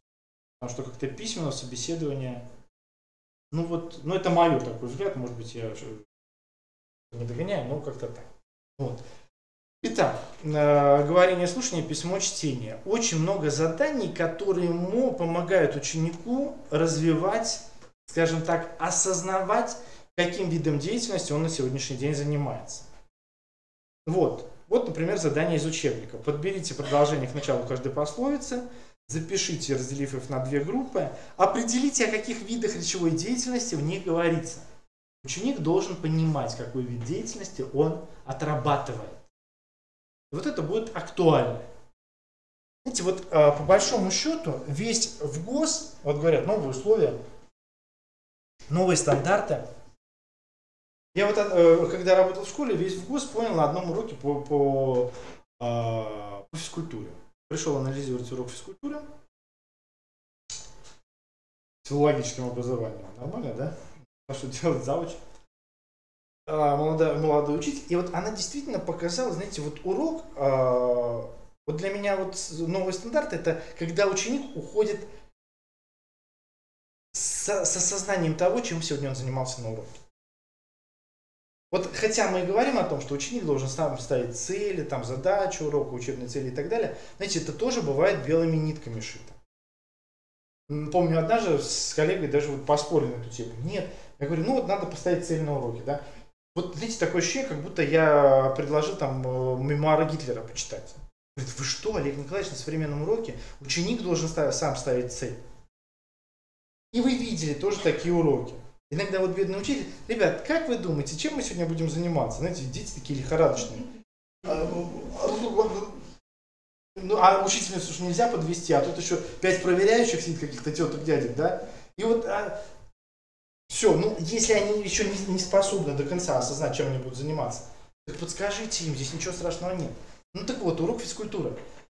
У них было лазание по канату и так далее. И она рассказала, говорит, ребят, когда вы будете лазить по канату, у вас будет формироваться такая мышца, укрепляться и так далее. Ребенок не просто пришел с урока и чем ты сегодня занимался, бегали и так далее. А мы формировали. Пусть это на таком немножко примитивном детском уровне, но это будет очень важно. чтобы они пришли с осознанием того, чем я занимался на уроке. Чем я занимался? Списывали. Чем я занимался? Буквы вставляли. Где в жизни тебе пригодится эти буквы вставлять? Да? А вот когда мы будем формулировать ближе к практике, вам это пригодится там-то, там-то, вот это уже будет хороший вариант. Так и здесь. Вот что формируем там? Виды деятельности. Да? Ну и четвертое задание, четвертая территория заданий. Знаете, я уверен, что этим вы всегда пользовались. Вот в этом, это все, я вот пока говорю о заданиях учебника Алексея Дмитриевича Шмелева, вот это у него такие задания. То есть помимо всех заданий, которые там отрабатывают орфографию и пунктуацию, у него много заданий разноплановых. И вот есть веселая лингвистика, у него отдельный такой проект, и лингвистическая сказка. Вот я сейчас с удовольствием вот в телефон лезу не для того, чтобы в соцсети заглянуть, да, а для того, чтобы прочитать одну сказку, которую мне подарили ученики одной из подмосковных школ. Был у них на семинаре, и вот учительница говорит, вот а наши дети вот такие вот сказки сочиняют. Мне кажется, просто вот, ну, феноменально, да? Вот смотрите, чтобы как бы так и аудирование было, и визуализация. Вот это вот картинки, которые я просто скачал на просторах интернета, которые как раз помогают ученику сформулировать то или иное правило. То есть вообще, кстати, с точки зрения психологии, очень сложный процесс перевод одной знаковой системы в другую. Текст правила, рисунок. Но это на ребенка действует магически. Вот я посмотрел, здесь стенд прекрасный висит. Там дети рисуют свою профессию. Здорово. Я еще вот вначале, помните, я сказал, дети нас не слышат, дети нас видят. Восприятие конкретное. И вот ребенок через вот это восприятие, он усвоит больше, усвоит глубже то или иное правило, нежели он просто бы его зазубрил и рассказал. Часто вы видели своих детей, правила от зубов отскакивают, применить на практике вообще никак. А попробуй вот нарисовать, поработать с этим, да? Или, например, там часть детей рисует, а часть детей отгадывает, какие правила. Все, и в течение всего урока на экране или где-то у доски только вот эта картинка. Работает образное мышление, то есть работает эта визуализация на все 100%. Ну, другие картинки тоже покажу. Я, когда работал в школе, я своими учениками вот этим занимался. Я люблю рисовать. Ну, вот. И, в принципе, вот какая-то вот любовь к рисованию и привела меня к тому, что почему бы не рисовать эти вот правила. Ну и вот, лингвистическая сказка про инфинитив. Хорошо, позволю.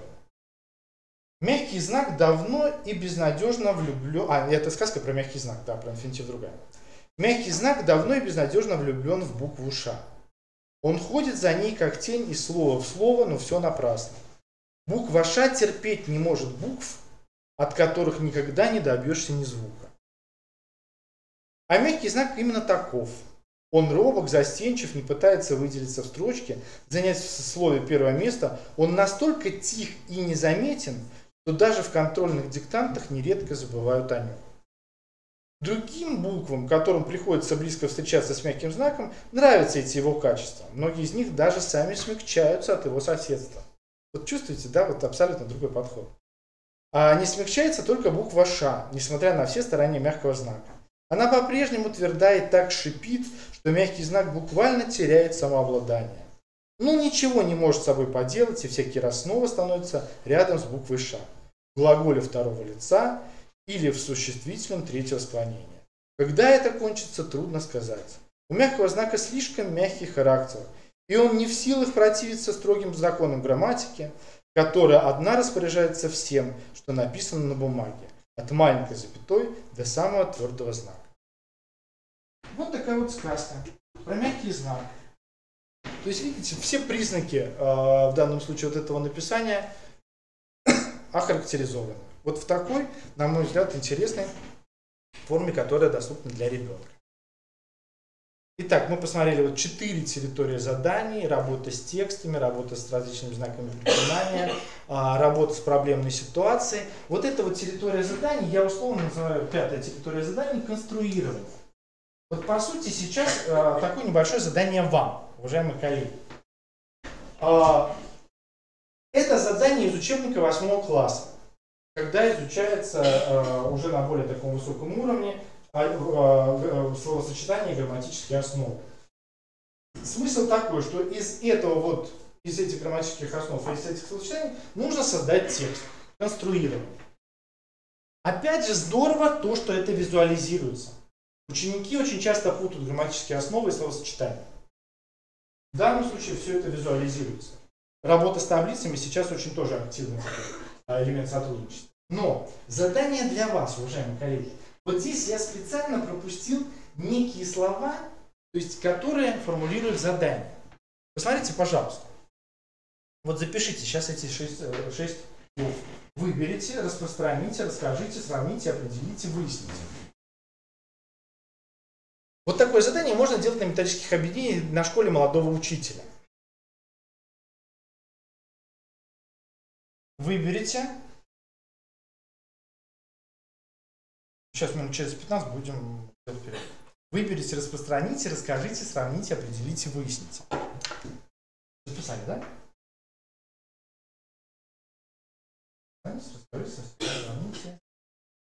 Сравните, определите, выясните. И попробуйте теперь вот эти глаголы расставить в нужные места. Ставлю цель. То есть важно, чтобы мы понимали, какая часть задания направлена на реализацию предметных результатов, а какая часть задания направлена на метапредмет. Ну, буквально 30 секунд.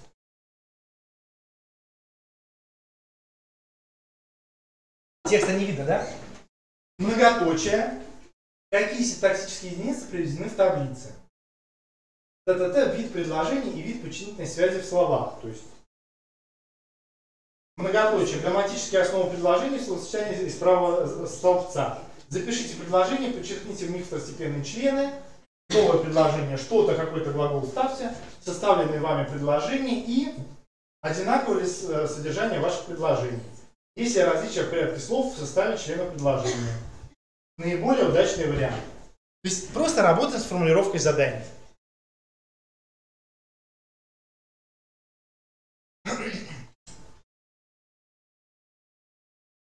Ну, то есть я просто даю модель, а вот вы с ней можете уже работать самостоятельно. То есть вот это как раз и будет уже показывать.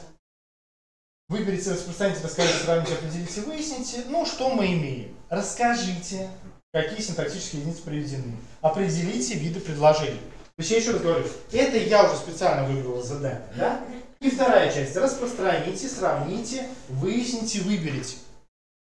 То есть, и если уже вот действительно поставил ответ на тот вопрос, где формируется предметный результат, где метапредметный, то, конечно, вот он предметный результат, вот он метапредметный.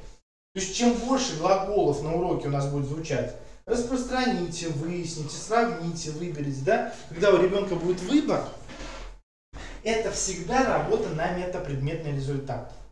Он будет работать не только на уроке русского языка и литературы, хотя по большому счету, коллеги, давайте согласимся, ведь предмет русский язык и литература — это два разных предмета. Да, я не знаю, вот много-много лет назад эти предметы были объединены, один учитель и так далее, но на самом деле, вот по мне, например, русский язык — это чистая логика. Это ближе к математике. Литература — это абсолютно другая область. Это ближе к истории даже. Смотрите, в ВУЗе, вот обращаюсь к уважаемым студентам, да, мы изучаем историю литературы, теорию литературы, выразительное чтение отдельным курсом. А здесь в школе все это в один чемодан, ручки нет, нанеси. Да? Это отдельная тема, о литературе мы сейчас поговорим во втором нашем блоке. Да? Так что, видите, сложнейшая задача стоит, конечно, перед школьным учителем, но уверен, что вы с этой задачей справляетесь. Итак, буквально еще 5 минут и сделаем небольшой перерыв. Я показал некие задания, которые формируют креативность и творчество. Да, и я уверен, вы согласитесь с тем, что далеко не каждый ученик будет работать с такими заданиями. Или далеко не каждому ученику под силу справиться сразу с такими заданиями. А показав алгоритм, он начинает работать. Он начинает уже действовать по какой-то такой вот, у него формируется новое видение. Что еще интересного есть в современном учебнике? Вот, пожалуйста, мне очень нравится учебник. Опять же, вот сейчас несколько слов еще об учебнике Шмелева.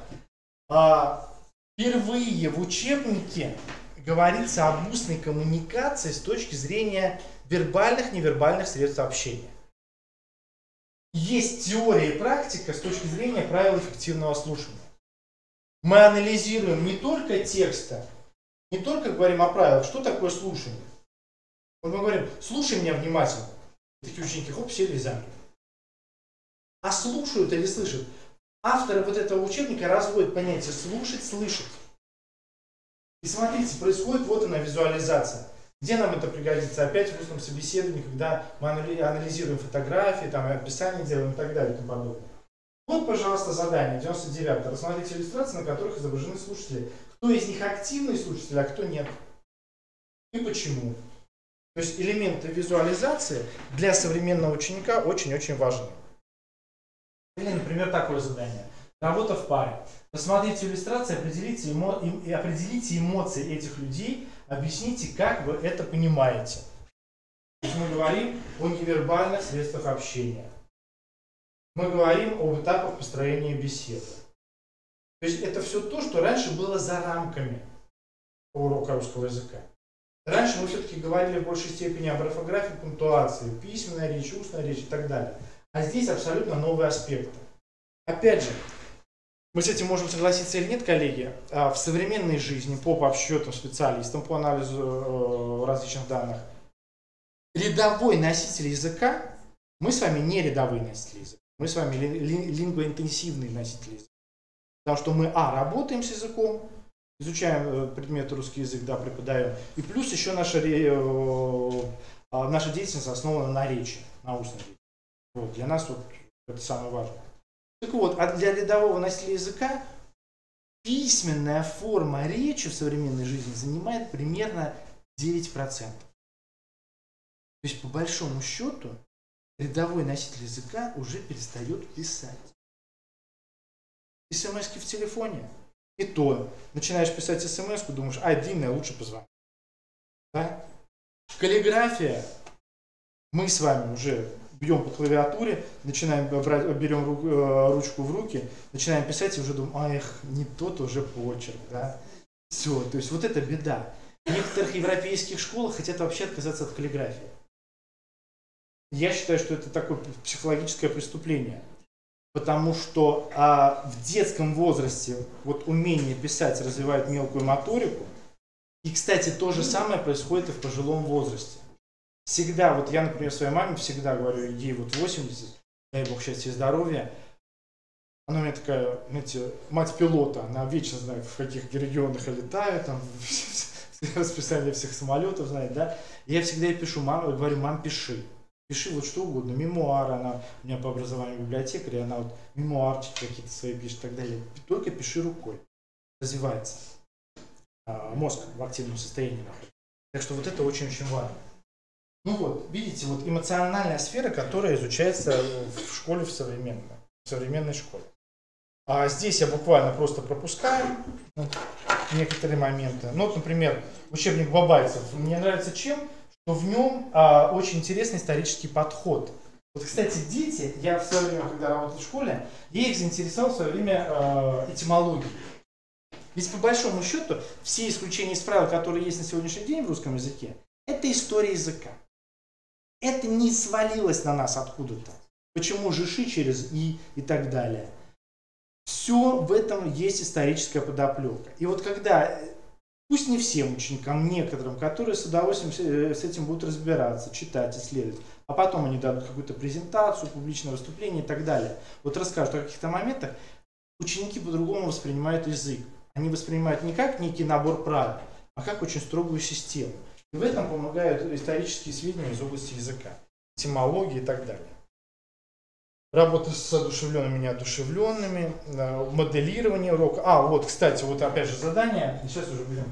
Смотрите, вот.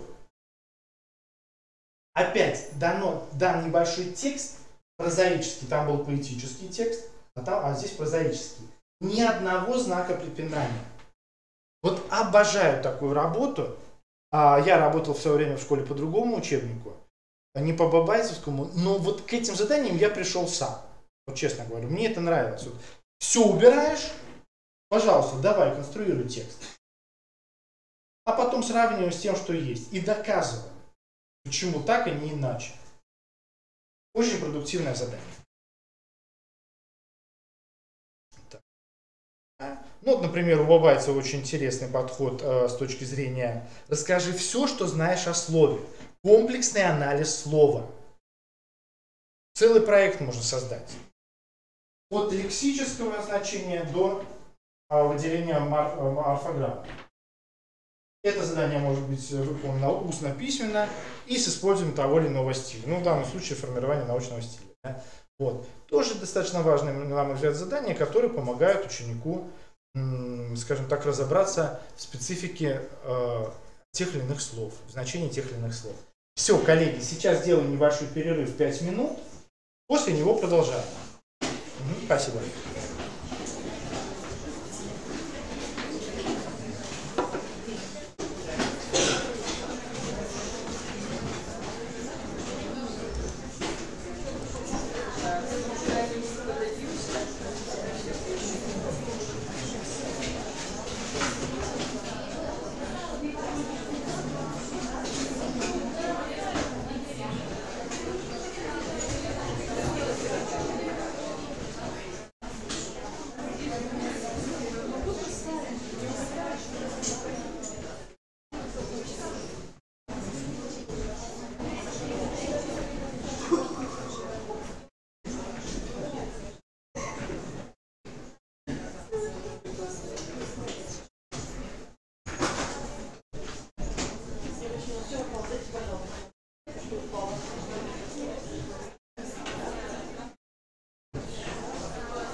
Смотрите, вот это как получить сертификат.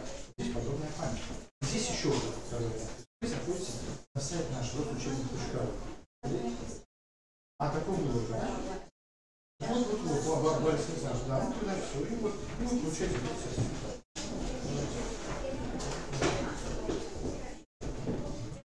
Спасибо вам.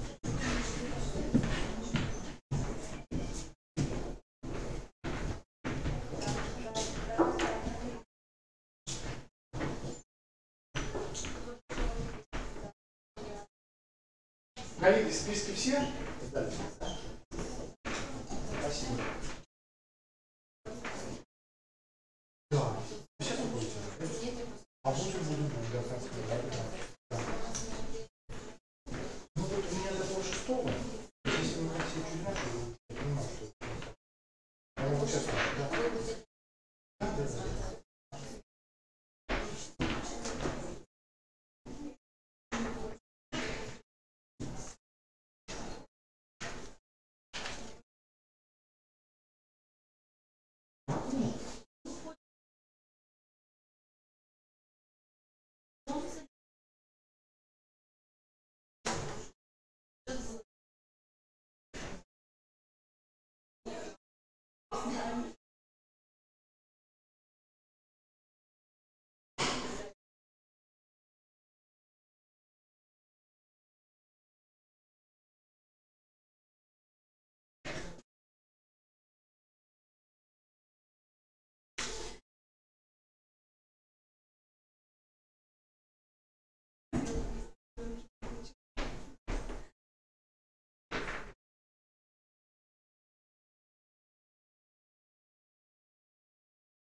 Друг мой, я очень и очень болен.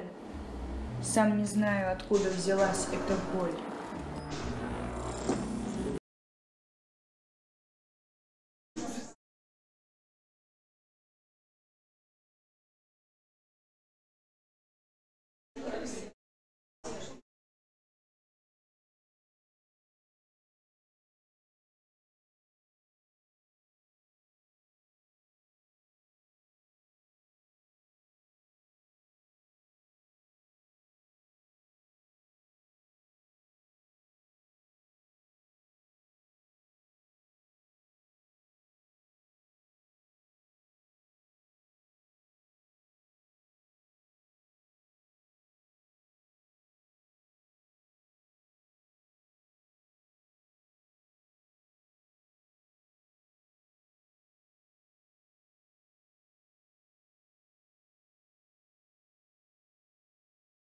Так, ну что, еще минуты, будем продолжать, да?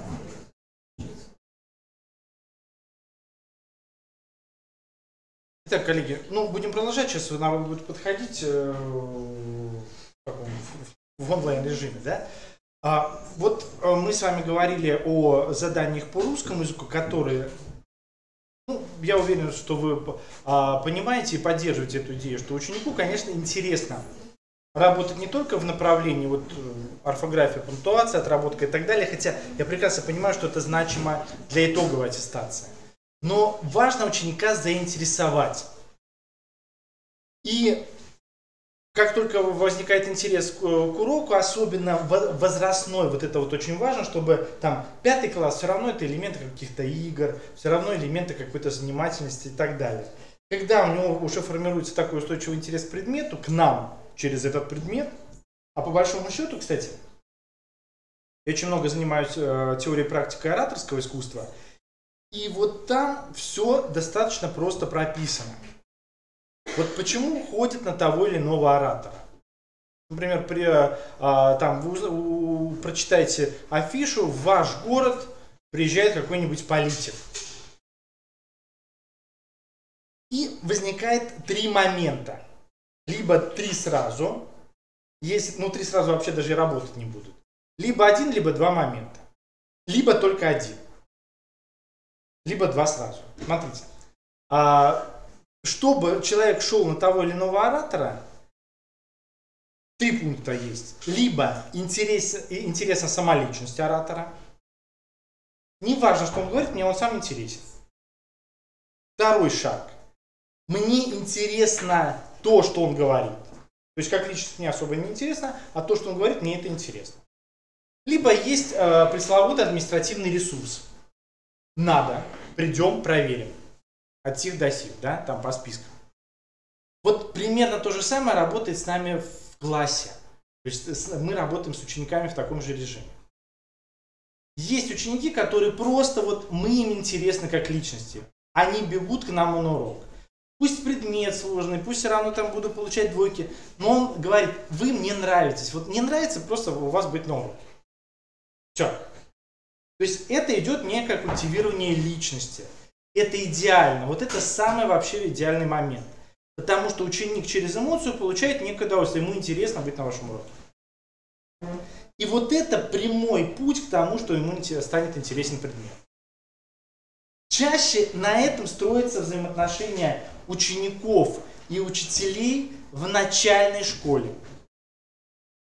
Родители подходят ко мне, когда я был заместителем директора, и говорят: Олег Николаевич, вот какому учителю вы посоветовали отдать ученика? А я говорю: кто вам нужен? Кто-то, чтобы вот как бабушка, нет, вот чтобы помоложе нам, построже, вот все. То есть вот говорить знаете, я прекрасно понимаю. Я вчера иду по улице, гуляю, и вот, не знаю, или родитель шел, или вот как-то разгневанная учительница шла, и она по телефону так достаточно громко на всю улицу говорит: да ВПР у них, ВПР. Там видно спрашивают, что такое ВПР. Да тоже, что ЕГЭ, только в начальной школе. То есть, понимаете, вот уже крик души, да? Но на самом деле, конечно, вообще это страшно там, да? Заходишь в книжный магазин, смотришь на какие-нибудь брошюрки, там, методические пособия. Второй класс, там, они едва начинают только читать, писать, а там уже, знаете, кроваво такой красный заголовочек такой. Подготовка к ЕГЭ. Второй класс такой, знаешь, вот, сдал ЕГЭ, спокойно умирает. Вот. Так что да, конечно, это уже перебор определенный, вот когда вот это вот результат ради результата. Все-таки важно, чтобы действительно был процесс, хотя я говорю, современные дети на это не всегда заточены. Вот. И вот смотрите, например, как работать с текстом. Вот у Бабайцева есть очень интересный подход, и тоже его могу рекомендовать вам. Вот одно дело, когда, например, даешь ученикам: законспектируй этот текст. Отрабатывается элементарная форма работы, сжатие текста. Им это бывает неинтересно, потому что, зачем? Что мне от этого будет? Там оценку получишь. Ладно, хорошо, законспектируй. А вот если, например, взять, в данном случае она дает текст, публицистический текст Дмитрия Сергеевича Лихачева: будьте осторожны со словами. Да? Вот в результате этого текста не просто затранскрибируй его, а выведи тезисы, выведи определенные правила. Вот как работать с научным текстом. Все, вот он конкретный вопрос, конкретное задание. Не просто перепиши там, сделай конспект сжатый, а вот найди ответ на вопрос. Вот в данном случае формируется смысловое чтение, он понимает, зачем мне это нужно, там он формулирует 2-3 правила. Пусть своими словами, пусть цитаты из текста, так далее. Но, по крайней мере, он будет осознанно понимать, зачем ему это нужно. Вот это, на мой взгляд, достаточно важно. Здесь вот я пропускаю, то есть, например, у Бабайцева в старшей школе, мне кажется, вообще феноменально рассматриваются те темы, которые вообще рассматриваются в ВУЗе. Вот в различных с точки зрения научного стиля, все виды и жанры научного стиля. Мне кажется, это достаточно важно. Что рассматривается в литературе с точки зрения креативности и творческого подхода? Мне интересен всегда, и всегда с удовольствием делюсь этой информацией, учебник под редакцией Архангельского Агиносова. Это старшая школа, 10-11 класс, но важна система заданий. Учебник достаточно сложный, вот однозначно говорю. Знаю, что во многих регионах этот учебник используется, но в качестве либо углубленки, он рассчитан только на углубленку, либо как справочное пособие. Но какова, на мой взгляд, мне кажется очень важным, вот система заданий. Рассматриваются различные виды анализа, сюжетный, временной, пространство. Работа с персонажем, авторской точки зрения, детализация и так далее. И вот система заданий. Смотрите, от семинаров, когда не нужно самому что-то придумывать, а есть готовый уже материал, до литературных дискуссий. Что такое любовь, солнечный удар, легкое дыхание или темная аллея? Вот все творчество Бунина в одном заголовке, да? Мне кажется, очень достаточно действительно глубоко и методически выверено продуманы такие семинары. Об учебнике Бориса Александровича Ланина несколько слов скажу чуть позже. Но у него интересная система рубрик. Вот эти рубрики, которые идут с 5 класса по 11 класс. И многие рубрики как раз помогают, опять же, творчески мыслить, критически размышлять, создают некую структуру аргументации и так далее. Например, обсудим вместе, решаем читательские задачи, давайте поспорим. Видите, рубрики, которые работают на аргументацию. Отдельно есть рубрика «Учимся читать выразительно». Вот сейчас, вот во втором модуле, как раз мы рассмотрим этот вопрос. Есть закладки для экзамена, потом я тоже вам их покажу. А что это такое, как вот работать с закладками и как создавать собственные закладки. И у него, конечно, на мой взгляд, гениальная вообще система, у него в учебнике прослеживается взаимосвязь художественного текста с кинематографией. Да, вот я говорю, я знаю прекрасно. Да, вот Борис Александрович, я лично его знаю, очень год общения с ним. И вот как раз вот об этом я тоже хочу сказать. Смотрите, мы часто делаем, я говорю о себе, да?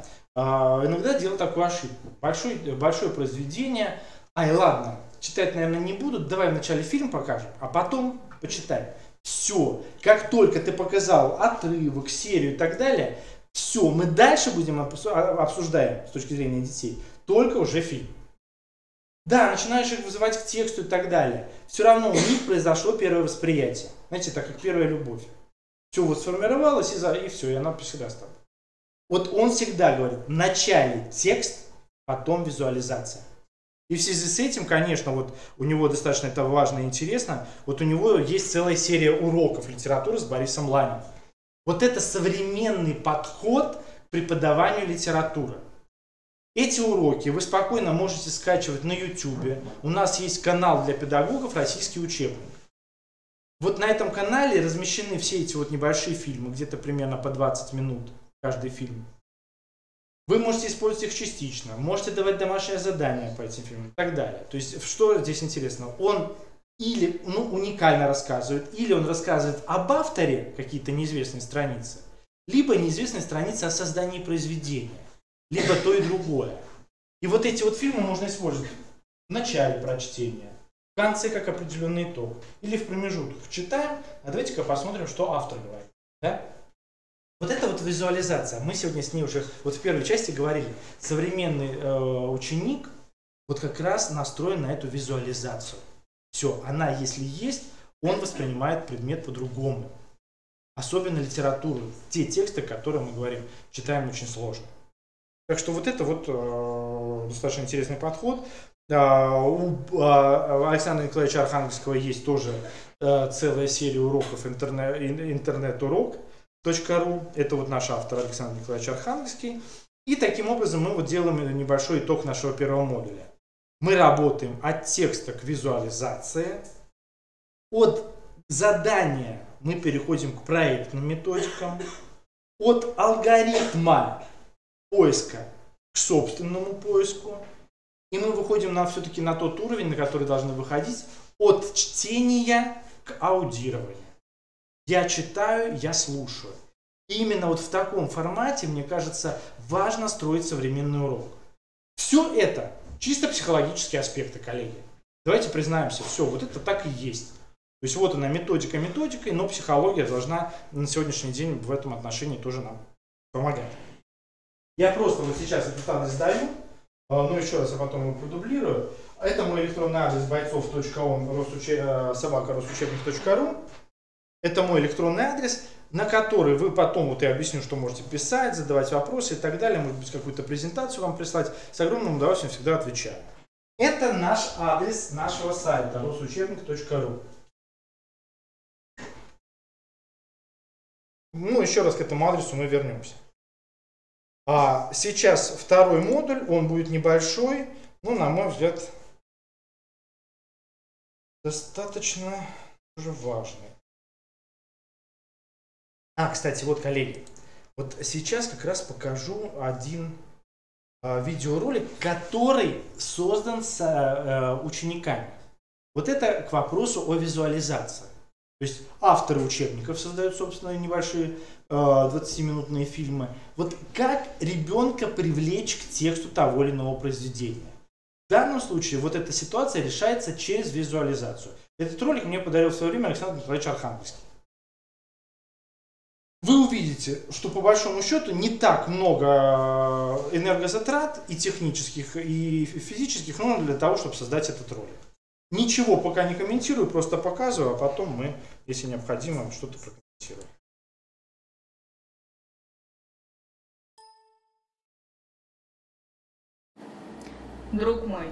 Друг мой, я очень болен. Сам не знаю, откуда взялась эта боль.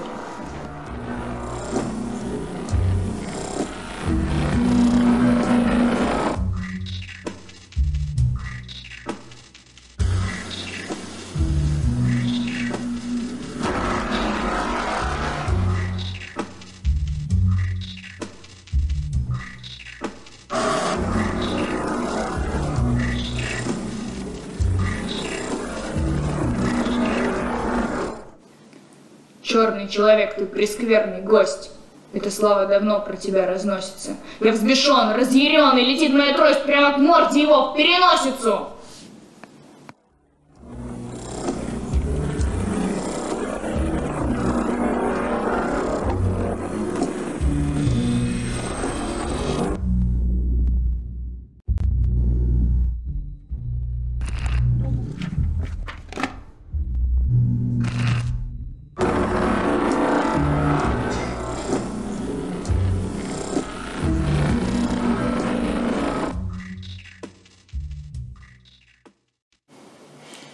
Месяц умер.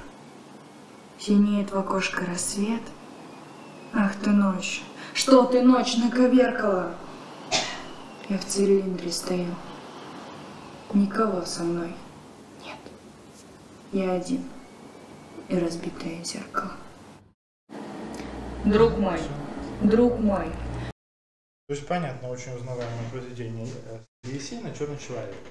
Вот это все было снято, вот, Александр Николаевич мне подарил этот ролик, в номере образовательного центра «Сириус». Знаете, в Сочи есть центр для одаренных детей. Но вы видите, насколько просто, то есть вот она какая-то там раковина в номере, белые вот эти вот, белая простыня и так далее. Все, минимум каких-то таких вот декораций, но при этом, на мой взгляд, какая глубина. Все снято, все на мобильный телефон. С черным фильтром. Но это уже, вот это уже проект. Вот это уже проект, который достоин внимания, достоин уважения. Да? То есть уже можно с этим работать. И ученики уже воспринимают это стихотворение, пропустив через себя. Опять же мы говорим, это эмоции. Так что в данном случае, конечно, я думаю, что это важно, актуально, серьезно. И вот как раз в связи с этим мы переходим ко второму нашему модулю. Воспитание чувств через выразительное чтение. Итак, условно назвал второй модуль, читаем классику от выразительного чтения к воспитанию эмоций и чувств. То есть будут какие-то некие психологические подходы, но в большей степени, опять же, мы будем говорить о классическом нашем традиционном уроке с точки зрения работы над выразительным чтением. Итак, если говорить о выразительном чтении, то, конечно, оно все-таки находится у нас немножко в загоне в школе. Ну, опять же говорю, не за всех, ну, за себя, может быть, за своих коллег порой, да. То есть иногда на выразительное чтение не хватает времени, пойти уроки по поэзии, ну ладно, там, да, прозе мы уделяем много внимания, потому что сюжет, содержательная сторона читает плохо, а тут, ну, выразительное чтение. И наши дети действительно иногда воспринимают выразительное чтение достаточно субъективно. Кто-то распевает, кто-то нараспев, кто-то вот рубленые фразы читает и так далее. И урок выразительного чтения тоже превращается в такую, знаете, некую отбываловку. Вышли, прочитали, оценку получили, а что и как, почему и так далее, и нам даже детям порой неинтересно. Я помню, мне повезло, у нас в ВУЗе был предмет выразительное чтение, лективный курс. И тогда мы как раз вот изучали теорию выразительного чтения и работали с партитурой вот с тех далеких времен, 98 года, я помню вот это вот элементы занятий, и как раз они мне помогли вот выстроить сейчас эту, вот, скажем так, презентацию. Итак, мы говорим о том, что выразительное чтение должно, вот, то есть это некое речевое действие, это некое волевое усилие. Вот что ты хочешь показать этим выразительным чтением? Взволновать, насмешить, напугать, растревожить и так далее. Да? То есть это есть некий речевой поступок по терминологии Станиславского. Вот это в первую очередь нужно донести до детей, что у нас есть содержательная сторона, а есть еще выразительная сторона, которая порой даже важнее, чем содержание. Элементарный пример. Я занимаюсь немножко практикой теории ораторского искусства. Вот есть такое упражнение, есть такой небольшой тренинг. Берешь какую-нибудь нейтральную фразу, и ее нужно сказать с разными эмоциями. С эмоцией восторга, испуга, с эмоцией равнодушия и так далее. И вот мы отрабатываем это иногда со своими там студентами. Иногда сейчас это тоже делаем.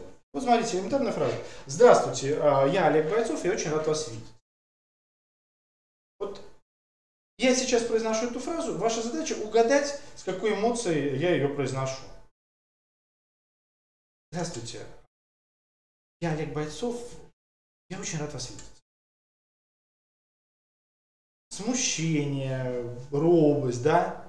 То есть вот, здравствуйте, я Олег Бойцов, я очень рад вас видеть. Равнодушие? Да, уже да, наоборот. То есть в первый раз здравствуйте, а я же ничего не... Я говорю одно и то же. Здравствуйте, я Олег Бойцов, я очень рад вас. То есть, видите, 3 раза. Абсолютно разных. И вот наша задача, уверен, задумывайтесь, мы иногда входим в класс, и еще ничего не произнесли, а с последней парты тихо-тихо, она сегодня злая. А еще ничего, это еще ничего не сказали. А вы только вошли, здравствуйте. Все, вот этим нужно пользоваться. То есть, здравствуйте, я сегодня злая. Да. Вот. Так что вот этим нужно пользоваться. Интонации, паузы, это все то, что делает нашу речь и яркой, а в первую очередь убедительной. Если мы владеем вот этим интонационным рисунком, мы владеем аудиторией. Это мы должны четко понимать. Если говорить о выразительном чтении, как готовиться к выразительному чтению, вот у нас есть тоже в учебниках инструкция, она здесь на слайде, я ее не перечитываю. Что самое главное здесь нужно понять? Вот смотрите, опишите настроение словами. Вот это опять же чисто психологический подход. Вот элементарно у ребенка спрашивают, что с тобой происходит, ты в плохом настроении. Не знаю, там, отстаньте, да, мне плохо. Вот как только ребенок начинает рассказывать о том, что его тревожит, все, это первый шаг к тому, что это перестанет его тревожить. Болеешь, это что-то внутреннее. Я расстроен чем? Внешними факторами, внутренними факторами, переживаю и так далее. Да? Вот это очень важно. Вы приходите домой, и порой очень важно просто проговорить со своими близкими, а вот что сегодня произошло. Все, вы проговорили, и вы уже понимаете свое настроение. Вот то же самое, какое настроение подчеркивает, какое настроение у автора в этом стихотворении. Какое настроение он хотел передать. Да? Как только ребенок это проговаривает, все, уже идет. Ну, естественно, на основную мысль обратить внимание и так далее. Если говорить о как раз, вот, скажем так, уже построении партитуры, то здесь важно что? Нужно всегда поработать с текстом. Да, я согласен, что вы помните, с детских лет нас учили тому, что в учебнике ничего там не нужно рисовать и так далее и тому подобное, да. Но есть вот сейчас очень много возможностей там распечатать текст и поработать с ним самостоятельно.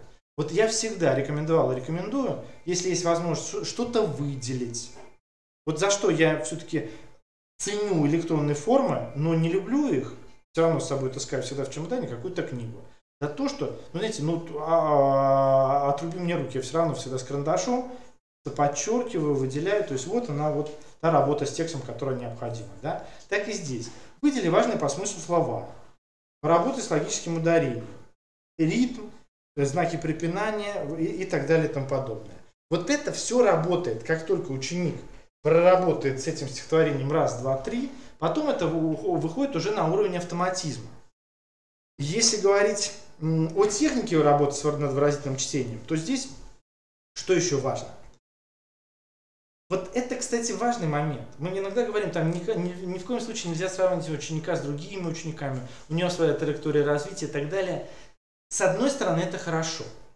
Но с другой стороны, все-таки здоровое такое трезвое сравнение помогает ребенку выйти из зоны комфорта. Вот он кажется, что он гениален. Все. А оказывается, на фоне все-таки давай старайся. Будь активнее, будь ярче, будь выразительнее. То есть вот эти вот такие вот конкурсы чтецов, они очень важны. Главное ребенка замотивировать. Вот слушай, как выступают другие. И давай анализировать это все. Вот меня иногда приглашают на различные конкурсы по ораторскому искусству, по выразительному чтению. Вот в феврале был в Курске. Вот очень интересный такой продукт, проект. Вот они ежегодно в Курске проводят Конкурс ораторов, юных ораторов. Ученики старшей школы демонстрируют свои способности в ораторском искусстве. И вот что получается? Он-то у себя в школе гениален, выходит на областной уровень, оказывается, что есть чему учиться. Не надо этого бояться. То есть в данном случае вот это вот, знаете, такое словесное поглаживание, ты молодец и так далее, это хорошо до определенной степени. Иначе просто ребенок тогда превращается в такого вот зализанного, да, ему кажется, что он гениален, а он уходит в большую жизнь, опа, а что мне никто не аплодирует? Я же гениален был в школе, да? Так что вот это вот очень важно где-то, чтобы происходило такое некое закаливание. И вот эти алгоритмы здесь остаются на экране. Второй важный момент. Вот здесь дано два определения. Определение эмоций и определение чувств. Ну, понятно, такой вопрос, знаете, как вот эти шоу. Что первичнее, эмоции и чувства? Конечно, эмоции. Вот эмоции формируют чувства. Вот прилетаю в город, там вчера прилетаю, дождик. Как бы такая не самая хорошая эмоция, плюс прохладно, плюс простужен и так далее, да?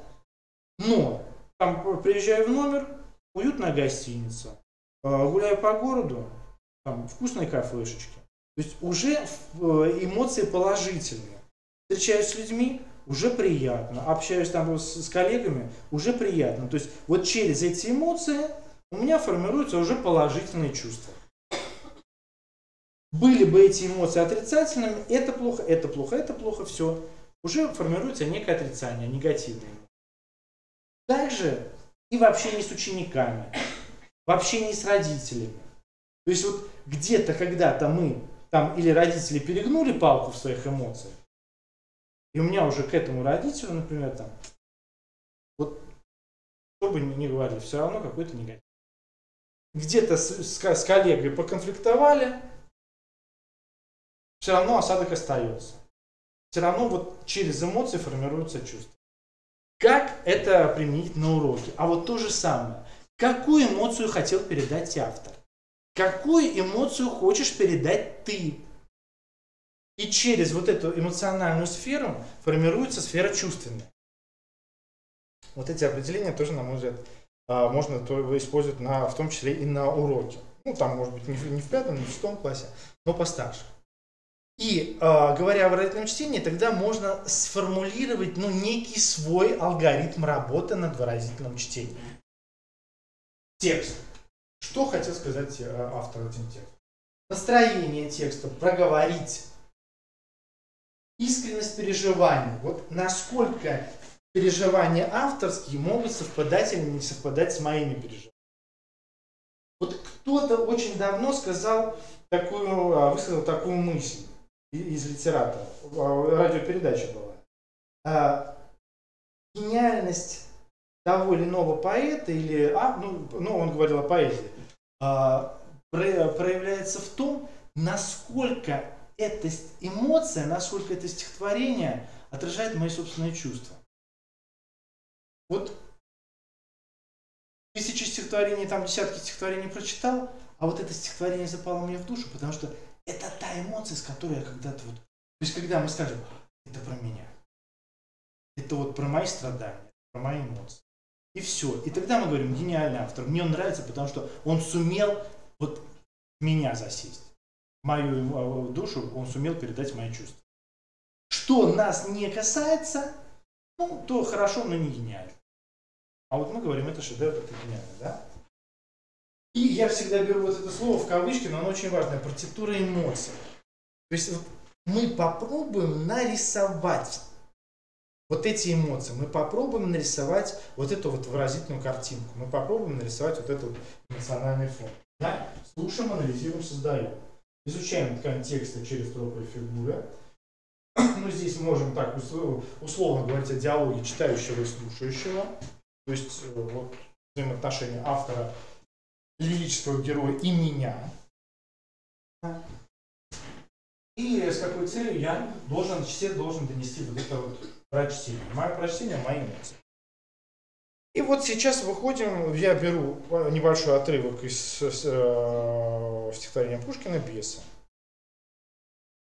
Вот смотрите, вот опять же можем поработать элементарно ученикам дать эту работу, и они уже увидят. То есть мы эмоции, мы выразительное чтение визуализируем.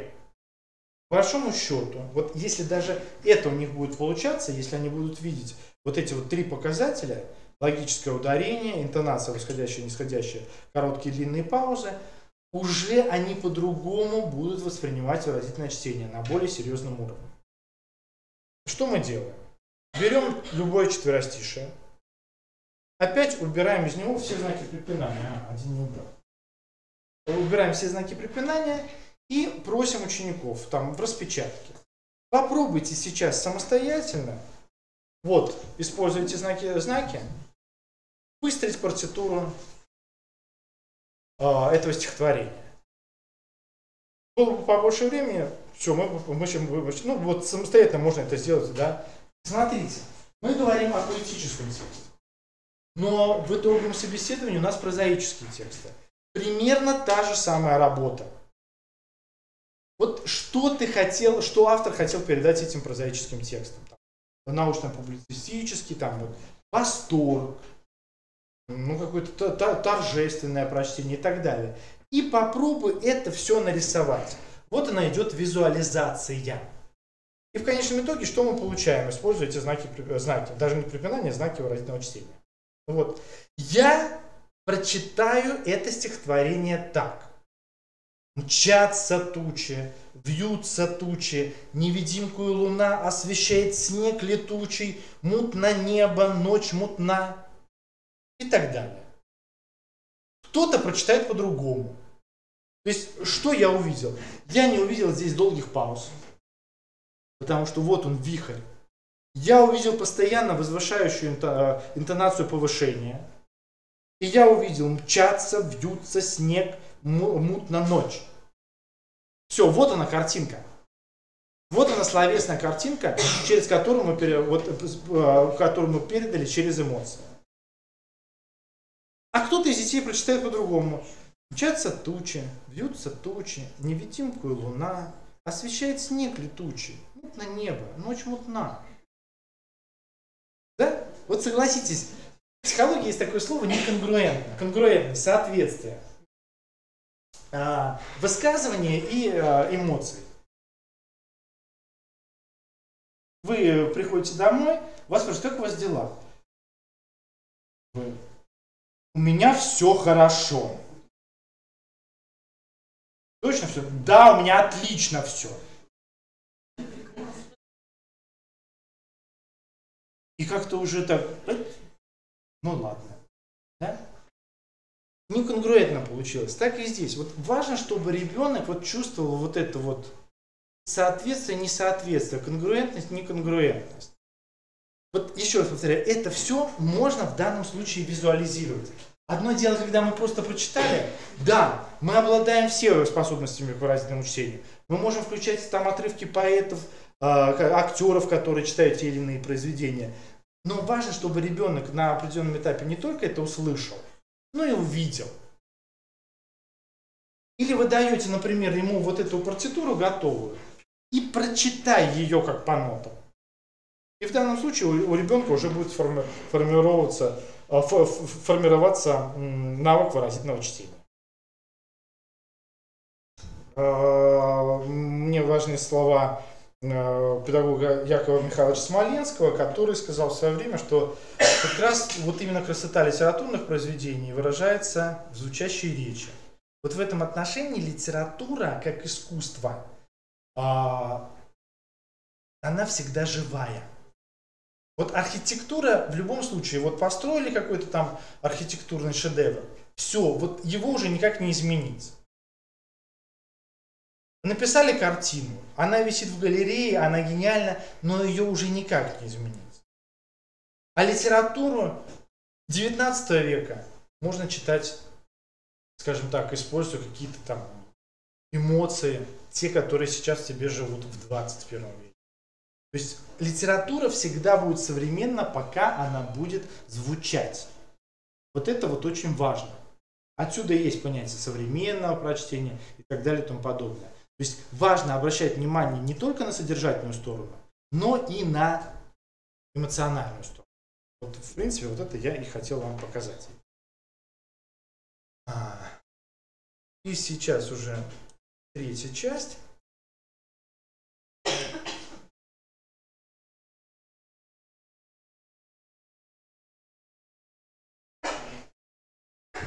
Которую, в принципе, мы вот будем уже 4. Все хорошо. У нас где-то примерно час 20. Итак, мы с вами в первой части рассмотрели подходы с точки зрения одаренности и креативности. Сейчас мы рассмотрим саму структуру современных учебников. Мне кажется, это очень актуально, потому что мы должны понимать, вот с чем мы работаем. Я сегодня вам показывал много заданий различных, направленных на креативность, на исследовательскую направленность, на проектную деятельность и так далее и тому подобное. Вот важно, чтобы все это было обобщено. Вот поработали вот с этим небольшим модулем выразительное чтение. И важно, чтобы мы теперь вот понимали, что необходимо, чтобы учебник был современным и что должно быть в современном учебнике. И потом еще раз посмотрим уже на задание с этой точки зрения. Итак, мы говорим содержание урока, итоговая аттестация, развитие филологических компетенций. Если говорить о компетенциях, вот буквально в этот понедельник у меня был вебинар на нашем сайте rusучебник.ру. Опять же, это все вебинары в YouTube, есть канал для педагогов «Российский учебник». И мы там размышляли на тему, что такое компетенция и что такое компетентность с точки зрения коммуникации. Меня тема эта давно, не то, что прям волновала совсем, да, то есть бессонных ночей не было по поводу этих размышлений, но все-таки в свое время, когда вот в методике появились вот эти термины, компетенция, компетентность, некая была такая неразбериха. И, кстати, многие авторы, особенно зарубежные, говорят о том, что компетенция и компетентность – это проблема перевода. Различий не существует. Я доказал себе, что различия существуют. Я просмотрел много источников, в которых как раз мы и увидели вот эту разницу между компетенцией и компетентностью. То есть, по большому счету, все можно вот свести к одному тезису. Компетенция – это то, что ребенок демонстрирует здесь и сейчас, а компетентность – это потенциальное развитие. Вот в 11 классе ребенок заканчивает обучение, сдает ЕГЭ, и он говорит: Олег Николаевич, классно, спасибо, но больше к вашему русскому я не прикоснусь. Все, он остановился на наборе компетенций. Он их продемонстрировал и забыл. Лингвистическая, языковая, грамматическая, коммуникативная и так далее. Компетенция – это некий алгоритм. Сделать так, как я. Вот вот собеседование итоговое в 9 классе, здесь все-таки уже от компетенции к компетентности переход. Вот если ребенок только демонстрирует набор тех умений, которые мы ему подсказали, и больше их никак не расширяет, это набор компетенций. А вот если ребенок старается двигаться дальше, проявляет себя ярче, это уже компетентность. В одном из научных статей прочитал, компетентность – это движение по шкале компетенций. Может быть, для кого-то покажется каким-то очень таким витиеватым определением, да? Но мне кажется, очень важно. Смотрите, все ученики выходят с определенным набором знаний. У них был один учитель, одни и те же уроки, один аттестат. Примерно один и тот же набор. Но кто-то через 5 лет себя проявляет, а кто-то себя не проявляет. Вот проявил, он, значит, продемонстрировал область компетентности. Он пошел развиваться, он пошел юристом, создает тексты, вступает в диалог, выступает с монологическими высказываниями, создает тексты письменные, устные, все. Вот это вот вариант компетентности. Другой ученик этого ничего не делает, все, он остановился вот в этом. Именно с точки зрения, например, коммуникации. Но ему это не нужно. Он работает каким-нибудь там с техникой, он прекрасный слесарь, ему вот вступать в какую-то коммуникацию с кем вообще никак. Примерно то же самое, коллеги, происходит и с нами. Да? Вот кто-то сказал, вот не надо мне это. Все, вот я веду уроки, не трогайте меня больше. Там у меня нет высшей категории, ничего страшного. А кто-то проявляет себя дальше. Там обобщает опыт, демонстрирует. Ему это в удовольствие. Мне понятно, найдутся злые языки и скажут, ну вот выпендривается. Но вот кому-то это нужно просто вот для саморазвития. И он, естественно, набирает какие-то определенные бонусы. Вот это вот и есть понятие компетенции и компетентности. Конечно, в школе все-таки мы в большей степени говорим о компетенциях, не о компетентности. Итак, говорим о школьном учебнике. Смотрите. Такое вот определение на схеме, да? С одной стороны, это источник информации, с другой стороны, это средство организации учебного процесса. Что учителю важнее? Учебник как источник информации или как средство организации? Для начинающего учителя важен вот этот аспект, для уже такого более продвинутого учителя этот аспект. Все, вот мы должны четко понимать. И тогда авторские концепции строятся абсолютно по-разному. Либо я даю много учебной информации, либо я даю много методических таких техник. И вот в зависимости от этого мы формируем учебник. Мы формируем учебно-методический комплект. Итак, смотрите. Условно можно выделить 4 типа современных учебников. И вот рассмотрим по этой схеме. Цель, задача, методика, ведущая роль.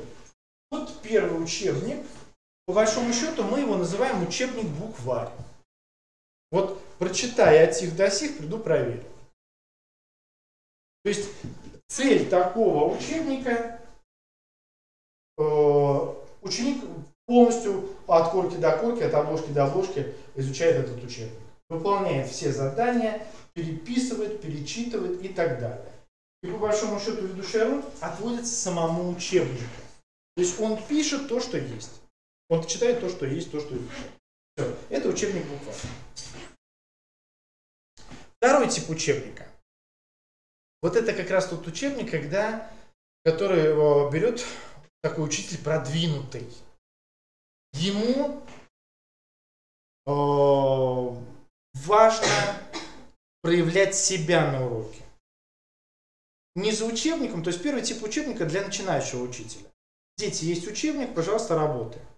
Второй вариант – усвоение кратких и четких знаний плюс контролирующие материалы. То есть минимум дидактического материала, максимум контрольно-методического. Потому что дидактический материал я даю как учитель. Вот такой, скажем так, учебник, сборник заданий. А теорию даю я как учитель. В данном случае учитель высокой квалификации. Третий учебник. Цель учебный процесс через методическое руководство. Усвоение навыков работы с тем или иным материалом. Небольшой объем методики. Нет большим описанием и историческим подходом. Расширение возможностей. По большому счету, демонстрация каких-то неизвестных явлений. По большому счету, это учебник-энциклопедия. Много каких-то фактов, исторических, литературных и так далее, которые, по сути, являются энциклопедическими. А тогда весь теоретический материал и практическую часть тоже дает сам учитель. То есть он это демонстрирует на собственном примере. Это учебник-энциклопедия. И четвертый тип учебника, когда в учебнике больше заданий, чем может выполнить ученик на одном уроке. Вот это учебник такой, знаете, индивидуальный маршрут развития. В одном параграфе много-много заданий, и тогда учитель уже в данном случае проявляет себя как тьютор. Он четко понимает, на каком этапе для какой микрогруппы может, скажем так, потребоваться выполнение того или иного упражнения. Это то, с чего мы начинали. Индивидуальная лестница достижений. От базовых упражнений к упражнениям продвинутого уровня. И тогда вот если третий тип учебника, это значит такое углубленка, то здесь по сути и база, и углубленка. Вот если вы видели, Сейчас, мне кажется, есть у меня слайд, да? А современные учебники, многие современные учебники, особенно для старшей школы, они работают в двух форматах. Вот, например, учебник по русскому языку Ирины Васильевны Гусаровой, он так и идет. Базовый и углубленный уровень. База и углубленка. В методическом руководстве в программе очень четко расписано, какие брать параграфы, если я работаю на углубленке, какие брать параграфы, если я работаю на базовом уровне. И все это работает. Вот это и есть вот такой вот индивидуальный маршрут развития.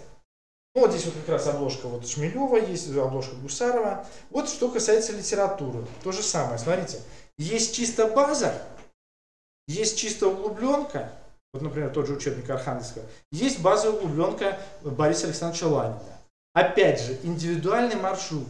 Вот такие учебники на сегодняшний день более или менее продвинуты. То есть, когда они являются универсальными. Учитель берет и работает.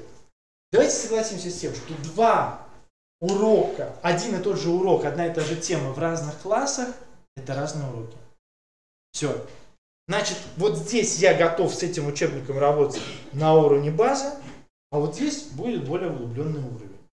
И вот этот учебник, конечно, на сегодняшний день является более или менее значимым. А если говорить вот в первой части мы говорили о креативности, одаренности и так далее, а сейчас мы как раз уже переходим вот к итоговой аттестации. Что требуется от современного учебника с точки зрения предмета русский язык? Смотрим. В первую очередь, важно, чтобы в учебнике были аудиоприложения, восприятие информации на слух. Важно, чтобы были актуальные формы сотрудничества. Важно, чтобы развивалась устная коммуникация различным образом. Проектная исследовательская деятельность. Вот сейчас уже можно проанализировать себя и свой учебник. Вот есть это или чего-то нет. Если есть, то хорошо. Если нет, то по какой причине и как это дополнять. Конечно, в идеале, вот я сейчас, наверное, первый раз выступлю в роли такого издателя, да, то есть я стараюсь говорить от имени учителя, задания и так далее и тому подобное, да, вот роль издателя. Сейчас очень большие разговоры идут по поводу использования рабочих тетрадей, методических пособий на уроки и так далее, да, это вообще, конечно, то есть до недавнего времени, ну и до сих пор я думаю, что вообще просто под запрет. Покупка тетрадей рабочих и так далее. Вот в Москве, честно скажу, решается это следующим образом. Родительский, даже не комитет, то есть родительский комитет создает некое такое письмо, знаете, как гарантийное письмо, но подписывает родители всего класса, то есть весь класс подписывается, чтобы это было так вот коллективно и коллегиально. То есть мы не возражаем против того, что наш учитель по такому-то предмету использует такие рабочие тетради. Подчеркиваем, это никак не инициатива учителя, это наша инициатива, которая и так далее. Все. Родители в данном случае берут на себя ответственность, и тогда с учителя вот эта ответственность снимается. Сбор денег и так далее. То есть это, конечно, вот жуткая ситуация, в которую попадает учитель. С одной стороны, рабочая тетрадь – это хорошо, потому что учебник в любом случае он переиздается раз в 5 лет. То есть учебник не такая гибкая система, как рабочая тетрадь. Вот, например, там уже тот же учебник Шмелева и так далее, он интересен с точки зрения устной коммуникации, но в нем нет разработанных тем по устной коммуникации, конкретно, для итогового собеседования. А с нас это спрашивают. Вот появляются какие-то методические пособия, рабочие тетради и так далее. И если их не закупать, я еще раз говорю, в данном случае не то, что я призываю, паси Боже, нет. Но получается так, что учитель все равно наказывает сам себя. Покупает сам себе эту рабочую тетрадь, и потом каждый день что-то ксерокопирует и так далее. Вот, ну, то есть это вот вместо того, чтобы там потратить один раз там, общие деньги, там, где, да, то есть учитель сам тратится на бумагу, на принтер и так далее и тому подобное. Но чисто технически, я говорю, вот сейчас это просто рассуждение. Поэтому вот в некоторых школах такой находит выход. Все, родители говорят, вот оно письмо, и любая проверка, пожалуйста, приходит. Так, почему у вас рабочий тетрадь на столе? Вот родители. Все. Документ, гарантийное письмо, по сути. Мы гарантируем, что вот это нам важно. И тогда уже учителя выходят таким образом из этой ситуации. Вот как отрабатывается аудиоприложение. Я вам сказал, вот в этом учебнике есть много аудиоприложений. Раньше, да, как они вообще выглядят, эти аудиоприложения? То есть, когда мы открываем то или иное задание учебника, я знаю, некоторые работают по учебнику Шмелева, это очень приятно, на мой взгляд. Хотя, учебник разный. Он, может быть, кажется кому-то спорным, может быть, не совсем, скажем так, структурированным. Хотя, вот кто уже начинает работать по этому учебнику, мне кажется, проблем больших нет. Задание. То есть, открываешь учебник, и там задание. Прослушайте и повторите только те слова, которые начинаются с гласных звуков или согласных. Да? То есть, там идет такая отсылочка на аудиоприложение. Раньше в этих учебниках, в каждом учебнике был диск. Дети теряют диски, ломаются, эти диски вот стираются и так далее, там царапаются. Сейчас все эти аудиоприложения вынесены на нашем сайте в методическую помощь. Их скачать можно абсолютно бесплатно любому учителю. На флешку. Ставили и работаете. Там ученикам дали, пусть они работают и так далее. Все, смотрите, что получается. Они с аудиоприложением могут работать уже дома. Я показал сегодня вам задания, которые работают во взаимодействии с аудиоприложением. Формируется как раз вот такая вот компетенция с точки зрения слушания. Вот, например, задание распределяется 5 класс, вот 8 класс. Прослушайте текст, проверьте себя. Прочитайте текст, установите пропущенные предложения. И так далее. То есть разноплановая работа, цель научить слушать ученика. Если говорить о работе в группе, в паре, то есть вот эти задания маркированы. Учителю не надо уже придумать, что такое придумать, что такое сделать, чтобы вот работу активировать на уроке. Вот, открываем задание, работа в группе, работа в паре, проектное задание, проектная работа в группе. Все, уже все готово. Если говорить о слушании и говорении в старшей школе, да, то мы работаем уже с другим форматом ОМК. На мой взгляд, на сегодняшний день один из самых продвинутых учебников старшей школы — это учебник Ирины Васильевны Гусаровой.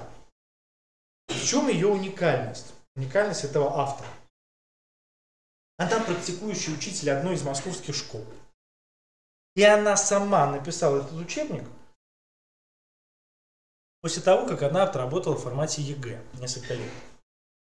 Учебник достаточно новый, такой вот молодой, но в нем как раз отражается полностью специфика подготовки к единому государственному экзамену. С одной стороны, коллеги, понятно, еще раз говорю, задания каждый год меняются. И поэтому учебник, естественно, не успевает за этим изменением. Поэтому вот к учебнику тоже есть рабочие тетради, но вот те рабочие тетради, которые сейчас есть, они тоже немножко устарели. Редакция сейчас работает над новым форматом. Но сама структура учебника помогает выстроить, во-первых, много заданий именно связанных с формулировками ЕГЭ, и сама структура учебного курса, на мой взгляд, очень интересно выстроена.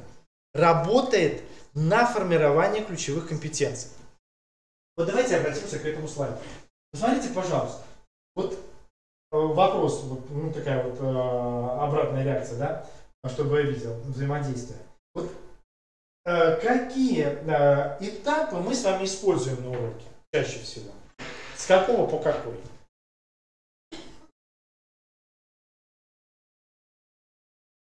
Абсолютно, да. Вот смотрите, с 1 по 5 это наше такое традиционное обучение. И оно работает. Лекция, особенно в старшей школе, допустима лекция, проблемные вопросы, формирование навыков, работа с текстом и работа с сочинением.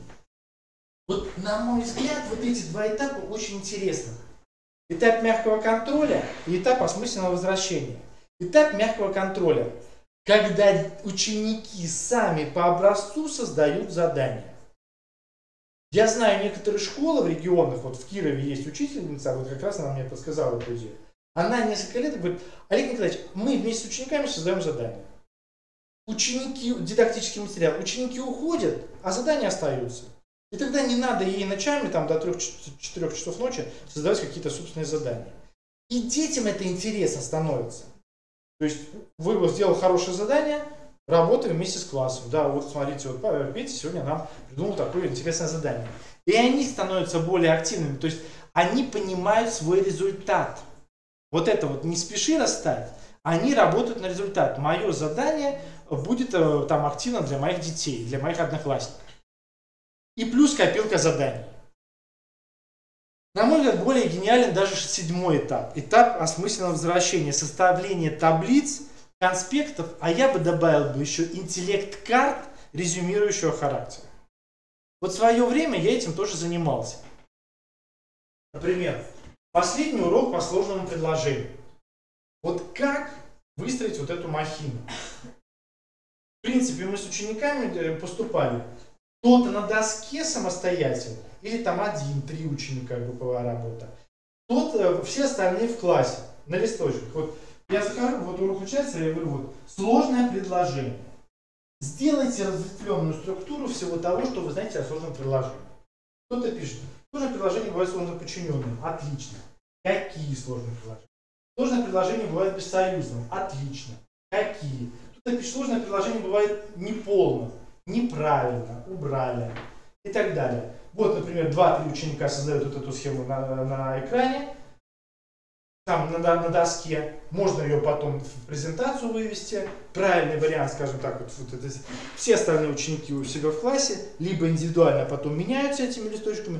То есть, опять же, идет восприятие информации, идет визуализация. То есть, они видят эту систему. Они понимают, что русский язык – это система, а не просто набор каких-то вот определений, которые там заставляет наша учительница все это выучить. Все, вот они увидели эту структуру. Я, например, всегда первый и последний урок в любом классе, начиная с 5 класса, всегда посвящал языку как системе. Начинаем с какого раздела? Фонетика. Дальше словообразование и шагаем до текстоведения. И потом в течение года изучаем ту или иную тему, и я всегда задавал на уроке: ребят, в каком разделе системы языка мы сейчас с вами находимся? Они там поерзали, ага, морфологию, верно, да. Мы изучаем, например, там наречие. Все, мы находимся в морфологии. Следующий раздел – синтаксис, следующий раздел – текстоведение и так далее. Важно, чтобы каждый раз ученик это проговаривал, чтобы он понимал, что это очень четкая логическая система. И вот эту систему, еще раз говорю, можно рисовать. Вот это предлагает Ирина Васильевна. Вот как, например, здесь отрабатывается виды речевой деятельности. Видите, теоретический материал, и потом идет практика. Вот говорение, письмо, слушание, чтение. Это все о том, о чем мы с вами говорили. Ученик понимает, каким видом деятельности мы занимаемся. Вот в качестве образца показываю, как работает. Вот у Ирины Васильевны очень много таблиц. Вот это очень важно. Опять же, перевод одной знаковой системы в другую. Текст в таблицу, таблица в текст. Вот дается задание. Внимательно прочитайте текст. И она показывает образец, как сделать этот текст сжатым. От ключевых слов к смысловым рядам и от них к значению абзаца. Вот он набор слов, вот смысловой ряд, вот значение абзаца. То есть вот большой текст из 6 абзацев. Вот, ну там дальше, да, продолжается, да. То есть вот, что мы с вами имеем. Все. И тогда ученик понимает, что сжатое изложение, сжатие текста — это не просто что-то выбросить, а бы что. А самое главное здесь что будет? Вот смысл. От ключевых слов к смыслу. Ключевые слова, опять же, выдели ключевые слова в каждом предложении или в каждом абзаце. Выдели ключевые слова, важные для понимания смысла. То есть мы работаем слово, смысл, значение. Вот это вот важная такая позиция. Слово, смысл, значение. Здесь вот в качестве просто образца показываю задание в формате ЕГЭ. То есть полностью текст учебника дает некоторые задания, которые работают в формате ЕГЭ. Еще один интересный подход, который вот важен для преподавания русского языка в старшей школе. Вот есть другой учебник у нас. Опять же, я сейчас говорю, видите, в большей степени не об учебнике, а о задании учебника. А автор Татьяна Михайловна Пахнова. Учебник для старшей школы, базовый уровень. В чем особенность этого учебника? Учебник уникален. Точнее, задание учебника уникально. В нем вы не увидите ни одного текста с пропущенными орфограммами и пунктограммами. Ни одного текста в первозданном виде. Татьяна Михайловна говорит очень просто. Ученик должен видеть образцовый неискаженный текст. Вот тогда сразу возникает вопрос, она же вот спеши расставь, чем тогда заниматься? Да. И понятно, конечно, учебник не для каждого класса, несмотря на то, что она позиционирует себя как базовый учебник, но учебник далеко не для каждого класса. У нее уникальная система после текстовых заданий. Тут на какие-то вопросы устно, какие-то письменные и так далее. Вот такой вот учебник. То есть, вот если его сравнить с той типологизацией, которую я дал в начале, мы можем увидеть, что такой учебник рассчитан на учителя высокой квалификации. То есть, в любом случае, учитель будет приносить какие-то свои задания на уровне спеши, расставь и так далее. Но база вот в этом учебнике именно такая, текстовая. Работа с текстом. Вот мне всегда нравится формулировка 5-го задания. В каких словосочетаниях связь иная, чем управление? Видите, нужно задуматься, какие виды связи существуют. Ну и так далее. Там, запишите первый абзац, подготовьтесь к выразительному чтению и так далее. Да? И вот у нее как раз в перекличку с учебником Ирины Васильевны Гусаровой есть памятка, как самостоятельно сформулировать задание к тексту. И вот ученики работают вот в этом формате, создают собственные задания, то есть они находят тексты из каких-то... Вот я, кстати, коллеги, всегда рекомендую уделять внимание публицистическому стилю на уроке. Вот мы сейчас делаем с редакторским отделом методическое пособие. Надеюсь, оно выйдет как можно быстрее. Завтра мы как раз хотим сделать такое методическое пособие, которое поможет учителям при работе с публицистическими текстами. Смотрите, что получается. Ведь с художественным текстом мы работаем очень часто. Литература — это только художественный. На русском языке мы чаще берем художественный. Но ведь, по большому счету, во взрослой жизни мы сталкиваемся с какими текстами? Чаще всего с публицистикой. Новости — это публицистика, а журналы — это публицистика. То есть художественный текст, он все равно имеет свою специфику. Это разноплановость, это метафоричность, это глубина восприятия и так далее. И я, например, противник того, когда на ЕГЭ дают художественный текст. Все-таки это литература больше. Вот русский — это должна быть публицистика. Живой текст здесь и сейчас. Вот такой подход. Поэтому, например, я всегда рекомендую, в свое время я работал со старшеклассниками в этом направлении. Мы с огромным удовольствием анализировали материал журнала «Огонек».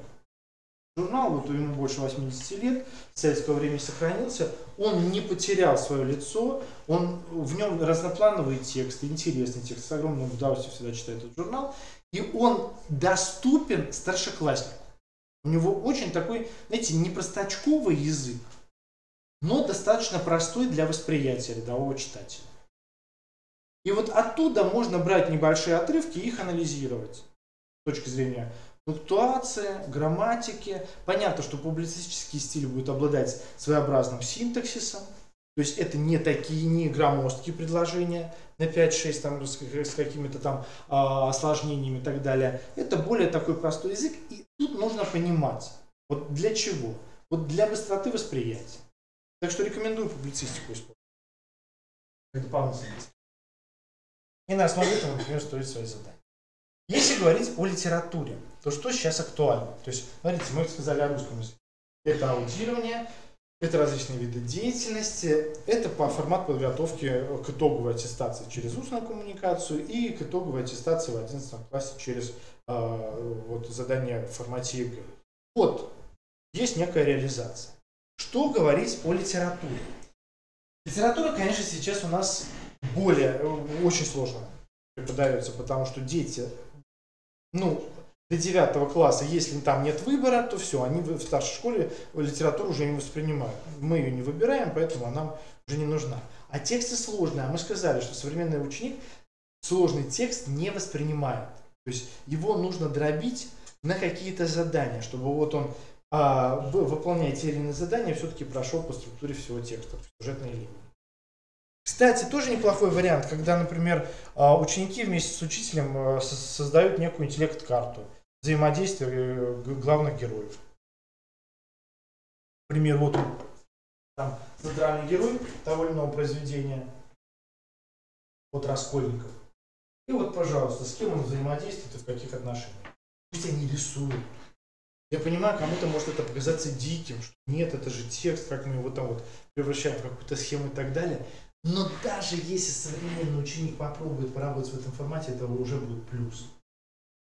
Да, то есть он уже все равно воспримет текст. Да, со своей точки зрения, со своей колокольни, как мы говорим, да, но он его воспримет уже. Это будет тоже хорошо. Итак, мы говорим исследовательское формирование, читающие личности, развитие критического мышления, подготовка к итоговой аттестации, ну и современная литература. Пробегаемся. В первую очередь мы должны четко понимать, что такое исследовательская компетентность. И смотрите, коллеги, вот в данном случае я уже говорю не об исследовательской компетенции, а об исследовательской компетентности. Вот это уже потенциал, это уже развитие. И здесь дано определение, это совокупность знания, получение нового знания, создание нового проекта или продукта, да, через решение проблемы. Итак, 3 составляющих исследовательской компетентности. Это знания, способности и опыт. Вот вы сейчас можете уже себя анализировать, коллеги, да? То есть своих учеников. Вот способен ученик проявлять себя с точки зрения исследователя или не способен? Чего у него не хватает? Понятно, всегда будет зависать опыт. Абсолютно, да? Но если у него есть способности, то уже 2 плюса против 1 минуса уже хорошо. Что такое знание с точки зрения исследовательской компетентности? Вот здесь вот все прописано. Набор терминологии, модель исследования. Вот, коллеги, вот эта модель исследования, она универсальна, начиная от написания научной статьи, заканчивая написанием кандидатской или докторской диссертации. Вот для студентов это тоже будет, на мой взгляд, важно. Все, вот эта схема универсальная. И важно, чтобы ученик воспринимал исследование именно через эту схему. Потому что иногда наши ученики 2 монографии сопоставили, написали реферат и говорят, все, мы исследование провели. Нет.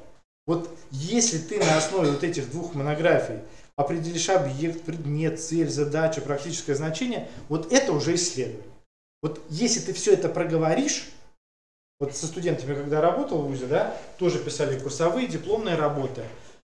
Чем наполнять введение? А вот оно введение. Вот опиши вот это все словами, да, на каждый термин хотя бы по одному, там, по нескольку предложений, и у тебя получается уже введение. Нормально такое добротное, качественное введение. Заключение то же самое. Этапы, виды представления материала и оценка исследования. Виды представления материала. У нас 2 вида. Либо это письменная защита, то есть, ну, вот описываем мы свое исследование, либо это устная защита. Ну, либо письменная и устная. Это все тоже есть. Если говорить о способности к исследованию, вот это очень важная матрица, которую мы можем, опять же, применить к нашим ученикам. Способен он к этому или не способен? Выделять проблему, определять объект, предмет, формулировать тему, составлять план, работать с источниками, предлагать какие-то идеи, анализировать, сравнивать и так далее. Вот все здесь опять же видно красным. Да? Ну, здесь не очень хорошо красный виден цвет. Вот. В любом случае, вот если какие-то пункты западают, значит нужно вот уже в этом направлении работать. Если вот с чем-то уже ребенок умеет анализировать материал, сопоставлять, находить источники, все уже плюс. Но еще раз повторяю, исследователей не может быть 25 из 25. Это все профанация. 1-2 ученика способных в классе уже здорово, уже вам повезло, а не 25 из 25. Ну и опыт. Это 3-й такой важный шаг, да. Различная работа с разными источниками, умение фиксировать, умение оформлять результаты, выступление и нахождение практического значения. Вот это все работает именно с точки зрения исследовательской компетентности. Сейчас мы это увидим на примерах. Еще один такой теоретический некий момент. Мы говорим об активных формах сотрудничества. На уроке русского языка мы увидели, что парная, групповая работа. Сейчас все-таки, на мой взгляд, достаточно актуальна, в том числе и диалоговая форма взаимодействия на уроке. как учителя и ученика, так и учеников. И вот здесь мы с точки зрения теории видим, на что направлено диалоговое общение. Да?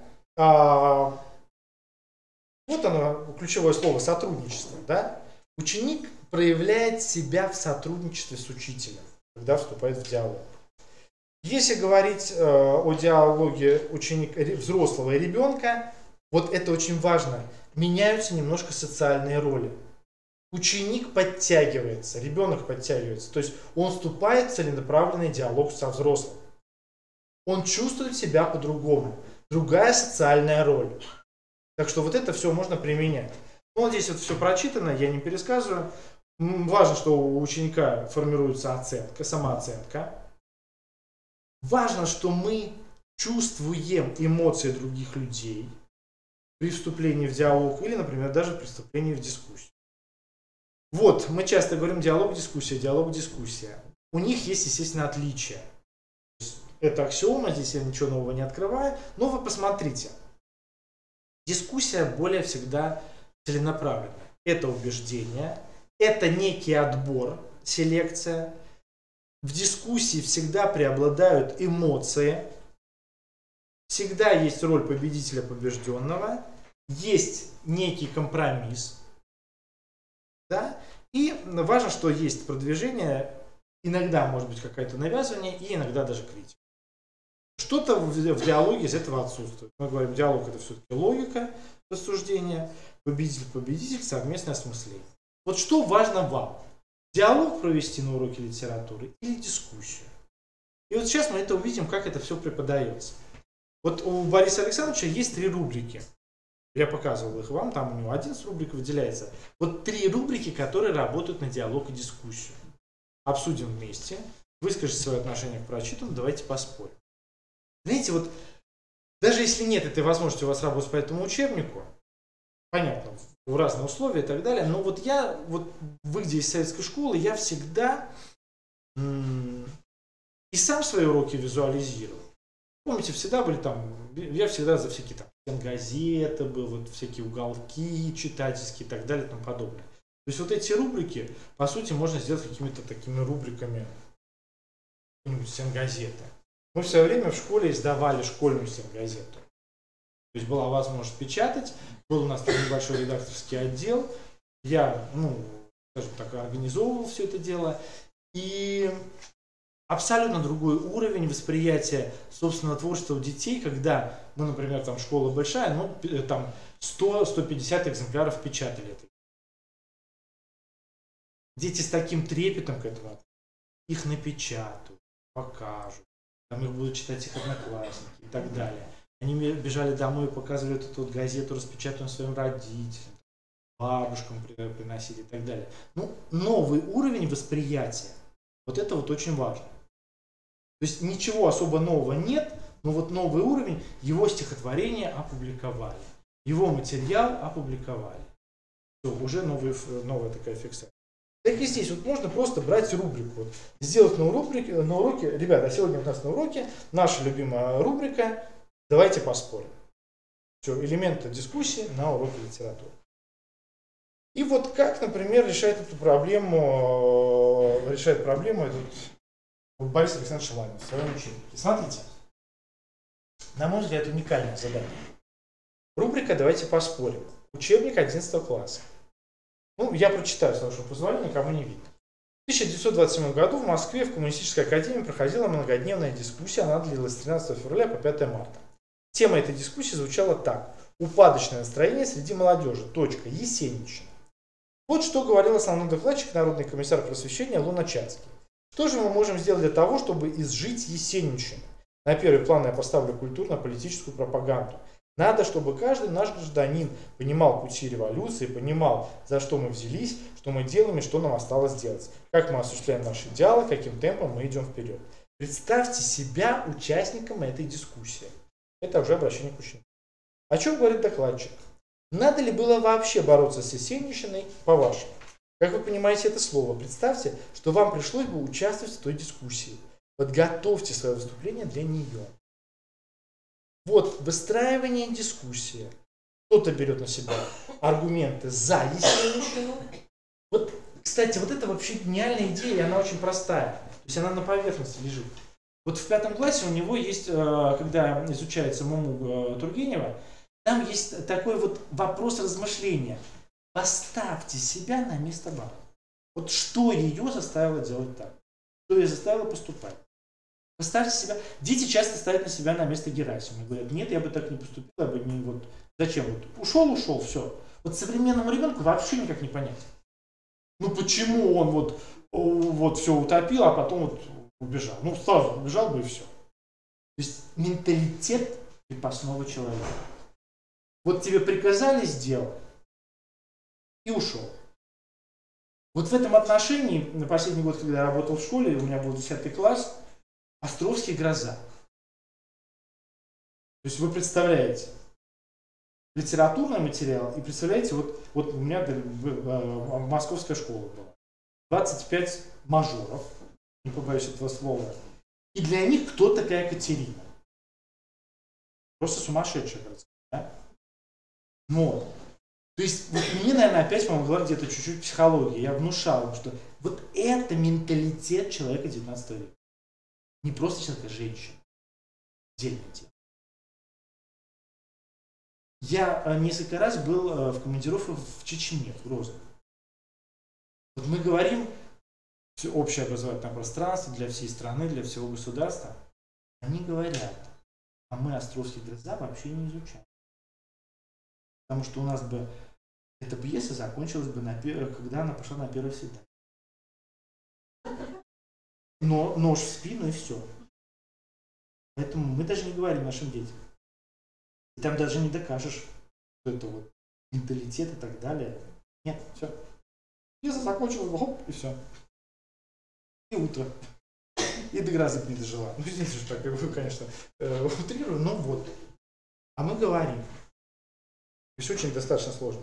Вот был в Дагестане в конце июля. Они тоже говорят, Олег Николаевич, да, вот порой приходится брать на себя такую вот роль ответчика, да. В начальной школе, общался с учителями начальной школы, вот мы как раз с ними рассматривали тему выразительного чтения, вот молодцы, они читали стихи выразительно, все вот в эту партитуру проникли. Они, с другой стороны, говорят, зачем нам в начальной школе, в учебниках по литературному чтению православные колядки? Ну, говорит, ну наш дагестанский ребенок этого не понимает. Вот, то есть, да, мы говорим, вот какой-то естественный региональный аспект есть, и он будет. Страна огромнейшая. А видите, мы говорим о каком-то жестком стандарте. Один учебник, одно там образовательное поле. Нет. Абсолютно разные дети, абсолютно разные учителя. Для учителей Дагестана, Чеченской республики, они мне готовы были дать зарплату, больше, чем я в Москве получил, и квартиру в Грозном. Потому что они говорят, вы носитель языка русского. Помогите нашим детям сдать русский на отлично. Конечно, но это вот уже, то есть там, конечно, есть своя специфика и так далее, то есть вот, ну, проблем много. А видите, а единое образовательное пространство, единый экзамен и так далее. А менталитет разный. Вот, это я говорю только о литературе. Так что все достаточно сложно. Так вот, возвращаемся к этой теме. Вот. Интересно, например, когда вот ученики старшей школы, они с удовольствием берутся за такие дискуссионные формы работы.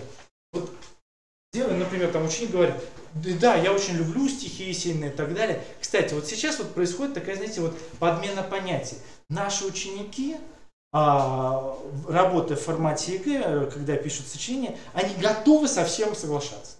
Вот прям все, вот всю жизнь мечтал об этой проблеме. Вот проблема, высказанная автором, меня вот вообще с 2 месяцев волновала. И вот они бьются лбом, и все, вот прям все, вот. Я согласен, все, вот кровью распишусь, согласен, да? Ну, притянуто за уши, а потом кто-то говорит, а можно не согласиться? А потом сам себе отвечает, не, попробуй не согласиться, вы же мне балл снизите, да? И вот они все совсем соглашаются. Конечно, вот это такая профанация. Поэтому можно хотя бы на уроке попробовать, остань на позицию, там скажут, я люблю стихи Есенина. Остань на позицию, вот что двигало тех людей, которые выступали против, которые поэзию Есенина называли есенинщиной. Попробуй вот такую аргументацию создать, чтобы понять позицию этих вот противников. И вот начинают уже создавать некую аргументацию. Да? И таким образом, что мы видим? Работа с тезисом идет, аргументы, контраргументы, умение брать на себя определенную роль, в том числе эмоциональную роль, да? Построение дискуссионных вопросов и сама подготовка выступления. Так что в этом отношении, мне кажется, все достаточно интересно. Если говорить о рубриках, которые готовят к экзамену. Вот это рубрики. Творческие задания, давайте поспорим. Вот две рубрики закладки для экзамена и готовимся к ЕГЭ. Смотрите, как они работают. В данном случае я взял скан этих заданий, ничего не переделал. Вот рубрика «Готовимся к ЕГЭ». После каждого прочтения, изучения того или иного писателя, поэта, есть такая рубрика. То есть вопросы, которые помогают сформулировать вот эту вот позицию. Ну, здесь все достаточно просто и понятно. А вот закладки для экзамена. Мне кажется, вообще очень простая, но очень уникальная вещь. Как работают эти закладки? Закладки могут работать в двух позициях. Либо ученик просто выучивает ту или иную формулировку и вставляет как тезис. Это первый шаг. Либо второй вставляет там своими словами и распространяет. Вообще закладки очень интересный подход. В свое время меня этому научил мой руководитель научный, когда я учился в аспирантуре. У меня была диссертация по истории языка. Мне нужно было собрать 1500 названий населенных пунктов Смоленского края, которых нет на современных картах. Я ездил в Москву, изучал архивы, смоленские, московские и так далее. И вот она меня тогда научила вести картотеку. И я потом это в свое время применял уже в школе. Смотрите, очень сейчас, да, мы когда готовимся к ЕГЭ, по литературе, по русскому языку, в любом случае мы ведем какие-то тетрадочки. Цитаты, по темам и так далее и тому подобное. В чем плюс тетради? Тетрадь сложнее потерять. Но работать и систематизировать этот материал тоже сложнее. Вот оно написано сплошняком, и все. А я тогда как-то в свое время пришел и говорю, давайте-ка работать с карточкой. Единственный огромный минус карточек, можно их потерять. Все остальное только плюс. Вот записываем какую-то цитату, да, там автора пишем, как-то договорились, шаблон этой цитаты, и потом, как хочешь, так с ней работай. Хочешь цитаты по этапам жизни писателя, хочешь цитаты по каким-то проблемам, хочешь цитаты по хронологии, хочешь как угодно. Даже самому слабому ученику даешь эти карточки, и задание ему даешь. Собери цитаты только по одному произведению. Только принадлежащие одному герою. Только принадлежащие одной какой-то теме. Нравственность, гражданственность, природа и так далее и тому подобное. Даже если он поработает с этими цитатами, поковыряется даже, да, уже за такое разговорное слово, да, но все равно он хотя бы как-то прикоснется к этому тексту. То есть работа с такими карточками очень интересно. Просто это такая новая модель. Она конструирована. Конструирование текста то же самое. У нас есть автор Елена Владимировна Ерохина. Она автор учебника литературы. Несколько слов о нем скажу. Она уникальный методист. Очень много работает у нее методические разработки. Она участвует в проверке работ по русскому языку, по литературе. То есть такой методист, практик. Да? И она говорит, самая простая работа. Напечатали текст, разрезали его на предложения, собирай текст. Все, просто, просто до ужаса. А это же все работает на нашей ЕГЭ. В каком предложении такая-то мысль? Что должно стоять на месте первого, второго предложения и так далее, да? Какая часть и так далее. Все. Конструируйте текст. И все. И они тогда работают с этим текстом уже как с уникальным продуктом. Все, они его собирают, разбирают. Что-то лишнее осталось, давай куда-то вставим и так далее. Если сжимаем, попробуем сжать, какие-то предложения убрать и так далее. Так что конструирование очень перспективный подход при работе с текстом. Понятно, что, конечно, нам хочется, чтобы они писали, но так получается иногда, что полурока они пишут, и все, и задание тогда уже не выполнено. А тут уже будет это все так намного проще. Так что идея с закладками, на мой взгляд, очень интересная, ее можно тоже использовать в своей работе. Если говорить о еще одном исследовательском направлении, вот как раз это учебник Москвин, Пуряева и Рохи. Вот чем он интересен, этот учебник? Помимо того, что с 5 по 9 класс изучаются все темы, авторы изучаются все согласно программе, методические задания этого учебника рассчитаны еще на формирование исследовательской проектной деятельности. То есть одновременно идет изучение литературы и идет формирование навыков исследовательской и проектной деятельности. Все, уже навыки вот эти вот в 9 классе сформированы. И, на мой взгляд, это, думаю, достаточно актуально. И как раз в связи с этим последняя наша сегодняшняя рубрика о новых ОМК. Вот авторы ОМК Москвин, Пуряева и Рохина, авторы ОМК 5-9 класс, сделали продолжение 10-11 класс. Все учебники, о которых я сегодня говорил с вами на протяжении этого времени, они все входят в федеральный перечень, они все отвечают 8, то что вот здесь все абсолютно.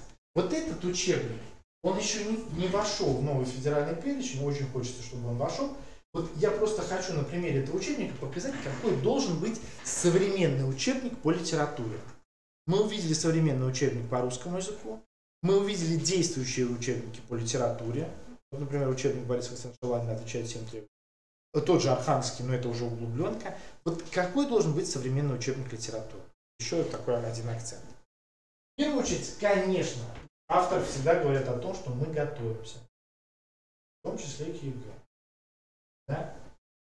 Давать краткий ответ, то есть к ЕГЭ по литературе. То есть все вот здесь они акцентируют внимание, что мы формируем все вот эти умения через систему задания учебника. Работа с кратким ответом, умение сопоставлять произведения, писать сочинения, анализировать, интерпретировать и выражать свои мысли. Да? И вторая особенность. Вот если этой главы в современном учебнике нет, то это плохо. Русская литература начала 21 века. О современной литературе мы обязаны говорить. В программе это есть. Но если этого нет в учебнике, тогда это прерогатива учителя. И тогда возникает масса вопросов. Что такое современная литература, какую хронологию брать, и внутри этой хронологии что отбирать. Вот Елена Ленватовна, как автор этого учебника, мы с ней общались, и она сказала два важных критерия. Ну, во-первых, помните, когда мы с вами учились в школе, нам говорили, современная литература – это литература за последние 20 лет. Рамка сейчас это все-таки сместила. То есть литература 90-х годов и вот нынешняя литература, все-таки это две разные уже вещи. Да? То есть она примерно сократилась до 10-15 лет. Говорим о начале 21 века. Какие произведения? Вот чтобы понимать. Вот в этом отношении Борис Александрович уникален, он даже вот диктует прям там произведения, которые вот. Но вот что она говорит, вот такой подход. Заглянуть в это. Она говорит, это произведение, которое как минимум 10 лет на слуху. То есть активность цитирования. И третий важный момент, хотя он должен быть на самом деле и на первом месте, это нравственность. Да, мораль и нравственность, потому что у нас очень много произведений, которые, к сожалению, не поддаются никаким рамкам, цензуры и так далее и тому подобное. Да. Но вот это все прописано вот в современных учебниках. Так что все это есть. Где это все можно видеть? Вот сейчас будет последняя самая часть, да? Вот просто система заданий этих учебников, да? Эти толкования разных понятий, там, какие там, и так далее. Видите, все здесь читаем. Работа с терминами и понятиями. На примере отдельного рассказа. Знаете, вот хорошо прорабатывается понятие художественной детали.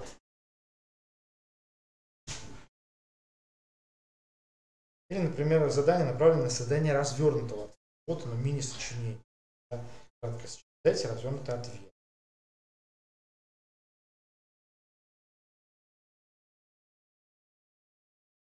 Это вот просто скан. Как анализируется лирическое произведение. Роль повторов,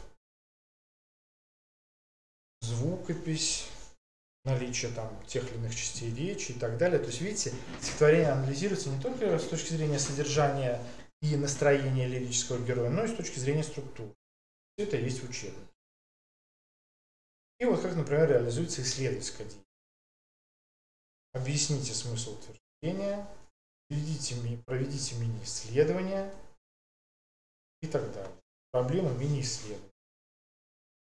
Чистый понедельник, мастер Маргарита и так далее. То есть сопоставительно. Где это все можно взять, то, о чем я сегодня говорил с вами в течение этих 3 часов. Так, смотрите. Электронные образовательные ресурсы. Вот это то, что, без чего сейчас невозможно, и то, что сейчас вообще вот можно открыть здесь и сейчас. Нашими электронными образовательными ресурсами на сегодняшний день считают следующее. Это образовательная платформа Лекта. Внутри есть, на мой взгляд, интересный проект «Классная работа». Сейчас об этом тоже расскажу. Наш, еще раз сайт повторяю, rosучебник.ру. И 2 наших книжных партнера, где вы можете купить литературу в электронном, либо в печатном, либо в электронном виде. Можно заказать литературу. Литрес – это гипермаркет такой электронной литературы, а Бук24 – это интернет-магазин, где вы можете либо в электронном формате, либо в таком традиционном текстовом печатном формате заказать художественную литературу, методические пособия и так далее. Сейчас о каждом отделе. Итак, в первую очередь образовательная платформа Лекта. А для того, чтобы вот уже даже сегодня вечером посмотреть все то, о чем я говорил, вот в цифровом формате, все достаточно просто. Вы в поисковике набираете вот этот электронный адрес lecta.ru и высвечивается вот этот вот значочек. Вы находите вот Лекта вот с этим пятиугольничком красным. Выходите на этот сайт lecta.ru и вот здесь, ну вот у меня уже здесь есть мой портфель, да, а там будет написано регистрация или войти. Вы регистрируетесь на этом сайте. А регистрация абсолютно бесплатная, несколько секунд. Ну, не секунд, конечно, нет, несколько минут. Главное, чтобы вы помнили свой актуальный электронный адрес, на который придет там ссылка. Вы регистрируетесь на этом сайте, и вы уже получаете определенные привилегии. Вот я сейчас буду раздавать памятки для сертификатов, и я вам там подробно все объясню. Чем вы можете пользоваться. Светлана Витальевна. Да. Ну, вот она тоже рассказывала много. С Лекта, да? Да. Ну, я говорю, мы просто вот, видите, Лекта для меня сейчас, ну, скажем так, то есть мне важно показывать вот задания, да, вот я как все-таки в большей степени как учитель демонстрирую. А Лекта это как такой дополнительный информационный ресурс. То есть в чем суть Лекта? Все учебники, то есть одно дело, вот да, хочется, конечно, купить учебник, полистать его и так далее, но когда нет возможности, вы спокойно можете обращаться к этой лекции. Все учебники, о которых я сегодня говорил, они все есть. Да. А плюс, в чем отличие от обычного учебника, от электронной формы учебника? Там много интерактивных заданий, которые вы можете использовать на уроке. Вот. Вы регистрируетесь, и вы получаете доступ к определенному виду учебников, к определенному количеству учебников на 2 месяца, на 60 дней. Другой еще важный момент. У нас вот в этой же лекте, вот они планочки, есть проект «Классная работа», есть проект «Контрольная работа». Тоже самостоятельно можно изучить, посмотреть, что это за продукты. Ну вот про уроки литературы с Борисом Лайном я уже сказал. Что касается нашего сайта. Наш сайт rosучебник.ру, то есть можно набирать в латинице, можно набирать в кириллице, вы выходите на наш сайт. Для вас актуальным может быть вот эта вот рубрика «Методическая помощь». Да, вы можете изучить каталог, интернет-магазин, где что купить и так далее. И важно, что, тоже рекомендую вам, это абсолютно бесплатно, зарегистрироваться на нашем сайте. Потому что как раз зарегистрированные пользователи могут все скачивать. Все программы, кстати, коллеги, часто возникают вопросы, вот, а где можно там взять программу? Все программы на сегодняшний день ко всем учебникам, которые у нас сегодня есть в наличии, они все закачаны на сайте. Их скачать можно абсолютно бесплатно, даже на флешку. Потому что сейчас, как-то вот редакция и маркетинг приняли решение не печатать все эти вот программы, а вот они все висят в доступном формате там, но только после регистрации. То есть вы открываете свой личный кабинет, вот у меня там он есть, Бойцов Олег, да, все, и я пользуюсь всеми ресурсами этого сайта. А в методической помощи вы, там, я сейчас сказал, различные программы, различные какие-то там, иногда учителя нам присылают конспекты уроков, мы тоже их выставляем. И, на мой взгляд, достаточно интересным является рубрика «Вебинары». Каждый месяц мы все методисты ведем вебинары. Все эти вебинары не пропадают, они уходят в архив. И в архиве вы можете их тоже смотреть. Смотреть вебинары и скачивать презентации к этим вебинарам. Не успели посмотреть в онлайн-режиме? Единственный, скажем так, бонус в онлайн-режиме, вам еще присылают отдельно сертификат слушателя вот этого вебинара. А в чем особенность наших сертификатов сейчас? С сентября прошлого года мы получили лицензию на право ведения образовательной деятельности. Не могу сказать за все регионы, но во многих регионах эти сертификаты, скажем так, идут бонусом к аттестации. Вот я знаю, например, в Алтайском крае мне всегда пишут: Олег Николаевич, спасибо, там сертификат получили, там 10 баллов. Да? Вот. Так что вот эти сертификаты, в принципе, тоже дают определенный бонус. Плюс эти сертификаты, я сейчас о них подробно расскажу, еще дают там различные скидки и так далее. Вот все это уже дополнительно. Но самое главное, что вот вы получаете сертификат. Итак, смотрите, что касается сертификата. Вот сейчас уже, в принципе, подхожу вот к этой нашей с вами части. Коллеги, единственный вопрос. Да, я увидел, что, к сожалению, многие ушли после первой части. Как-то немножко меня это расстроило. Ладно. Кто остался, для меня это более ценно. Да? Есть ли вот сейчас коллеги-учителя, которые работают, например, там, по нашему одному или двум учебникам? Шмелеву, Паланину есть, да? Вот, коллеги, можно тогда вас вот буквально там на 5 минут после семинара оставить? Есть несколько просто таких предложений. Или вы просто мне оставите электронную почту, я вам вышлю там свои такие наши предложения. То есть у нас есть как раз проекты, которые касаются тех учителей, которые работают. Вот мы за поддержку этих учителей. Да? Вот, смотрите, значит, сейчас я сделал, конечно, много сертификатов. Может быть, возьмете там по одному, по два, как хотите. Вот смотрите, здесь памятки. Мы сегодня с вами говорили как о русском языке, так и о литературе, поэтому, по сути, два сертификата. Один за предмет русский, один за литературу. На обратной стороне очень подробный алгоритм, как скачать этот сертификат. Вот, разбирайтесь. Это разное. Вот это русский язык. Нет, это русский язык, это литература. Да. Можете вот русскую литературу, то есть, да. Давайте вот пару минут разбирайте. Давайте тогда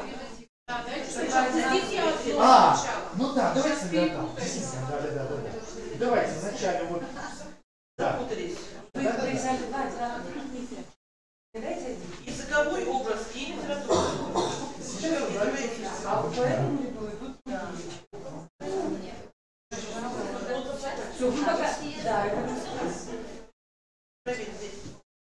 Вот здесь это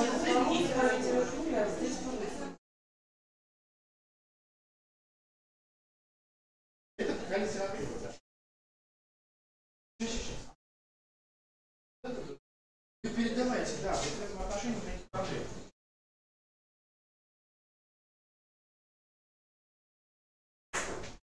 Вот, пока изучаете. А сколько он действует? В смысле? Надо выполнить. За 10 дней. Да. Когда Борис Александрович приезжал, там буквально 3 дня или 2 дня. Потому что когда Борис Александрович приезжал, по-моему, 2 дня всего. Лучше, чем быстрее вы активируете. Да. Смотрите, у меня еще несколько осталось по литературе. Русский есть. Русский сейчас отдельно раздам, да, еще.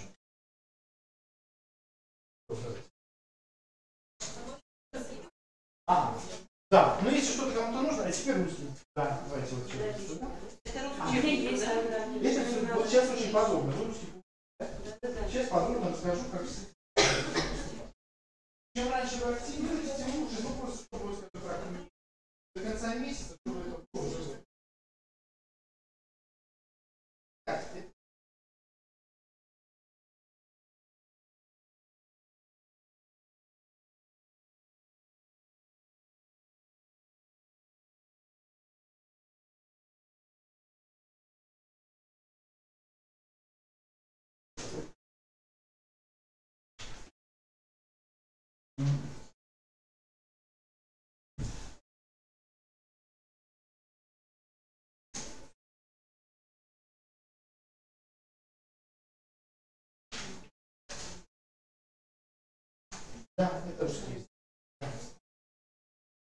смотрите, вот еще несколько осталось. Итак, что мы имеем?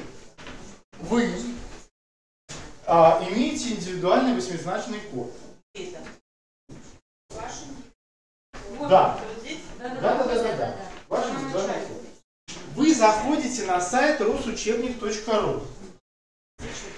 Коллеги, единственная просьба, вот правда, вот как бы не в службу, а в дружбу, да, активируйте эти вот сертификаты, но это один из, скажем так, ну, нас по этим вот по активациям нас руководство, ну, не то что проверяет, но, скажем так, да, все равно анализирует нашу работу, отслеживает, да, правильное слово. Вот, заходите. Там постоянно интерфейс меняется, но там все достаточно просто. Вы заходите и регистрируетесь на нашем сайте. То есть у вас должна будет появиться там ваша фамилия, имя. Вот, приняли участие в семинаре. Раньше был 16-значный код, теперь 8-значный код. Вводите его сюда. И потом перед вами открывается такая вот картинка. Уважаемый коллега, вы посетили такое-то мероприятие. Вы сюда вписываете свою фамилию, имя, отчество. Там буквально несколько строк о том, кто вы, учитель, заместитель директора и так далее. Самая простая информация, да? И электронный адрес. После этого вам предлагается ответить ровно там на 3 вопроса. Все ли было ли понятно, что лектор говорил? Порекомендовали ли бы вы те методические пособия, учебники, о которых говорил лектор вот своим коллегам? Это ни в коем случае не значит, что вы торговать ими будете, упаси Боже. То есть никакой маркетинговой системы нет. Потому что иногда это пугает, что да, если я напишу порекомендую, значит там мне пришлют там 20 учебников, там иди распространяй. Не, коллеги, правда. То есть вот просто важно, насколько, скажем так, мы мониторим, насколько интересно то, о чем мы говорили сегодня, да, о системе заданий через учебник и так далее. И все, да. И после этого, когда вы вот там расставите баллы, там все ли понятно, порекомендовали или нет, вам в личный кабинет или на электронный адрес приходит сертификат. Вот это немножко даже устаревшая форма, она сейчас более такая новая, продвинутая. Что важно, что там фамилия, имя, отчество ваше уже будет напечатано, дата проведения семинара, название семинара, продолжительность мероприятия, там я тоже ставил часы, и внизу будет прописана лицензия, номер такая-то, такая-то. Образец лицензии вы можете увидеть на нашем сайте. Еще раз, это лицензия на право ведения образовательной деятельности. Мы методический центр, который вот занимается образовательной деятельностью. Мы не занимаемся таким распространением, а именно образовательной деятельностью.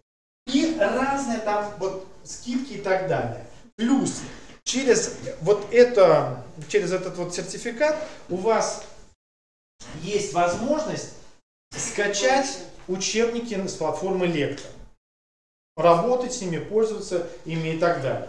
Вот. Это первый момент. Второй момент. Вот когда вы вот сюда зайдете на эту страничку, как только будете вводить код, там появилась сейчас вторая строка кода. То есть вот первый код это для вас, вот этот ваш индивидуальный, а второй код, вот по этому второму коду, я сейчас его продиктую, вы можете просто для себя его записать, ввести. Мы немножко мониторим ситуацию с учебником. Нам важно, по каким учебникам вы работаете. То есть, опять же, ни в коем случае это никак не нарушает ваши права. Вы просто там пишете работу по такому-то учебнику, русский язык такой-то учебник, литература, и все. И это просто идет в нашу систему. Ничего больше нет, никаких вот последствий от этого у вас не будет. Вот. А коды следующие, то есть вы можете для себя ввести. Я продиктую 3 кода, а вы вводите какой-либо. Вот какое число вам понравится. 0420 или 0421.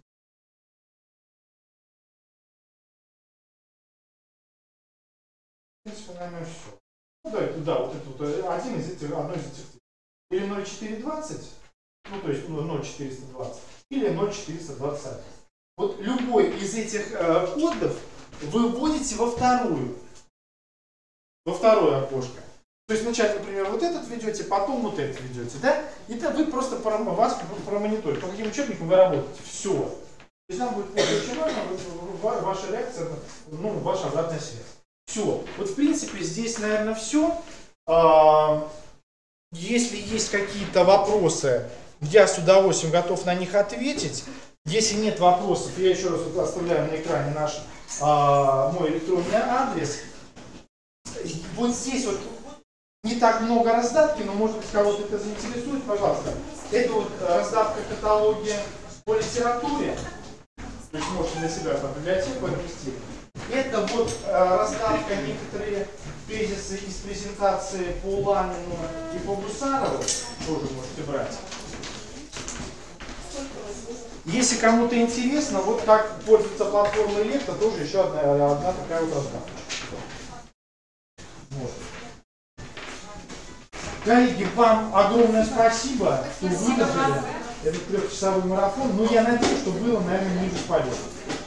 Вот. Так что я вам очень благодарен. Мы будем... Спасибо огромное. Пишите, звоните. Буду всегда на связи. Все, коллеги. Спасибо вам огромное. Ну, единственная просьба, вот постарайтесь активировать вот эти вот памятки как можно быстрее. Просто руководство нас отслеживает. Все, спасибо огромное. Всего доброго.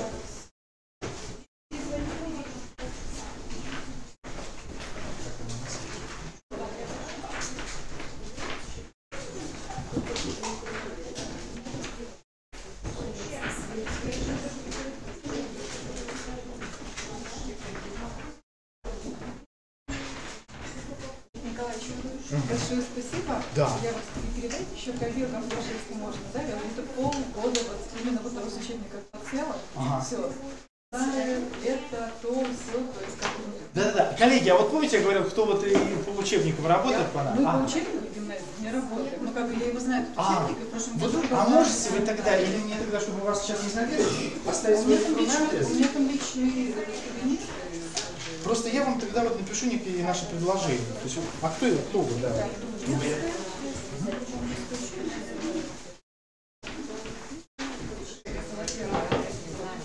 Ага. Так, да. Я на ваш последний вебинар регистрировалась, но не успела. Да? Ага, ну видите, что было. Так, да. Я тогда вам на электронку напишу, вот, скажем так, наши предложения. Ага, Гусарова, давайте. Я знаю, что можете где-то озвучить, да, что, например, я просто даже... Да, как электронка?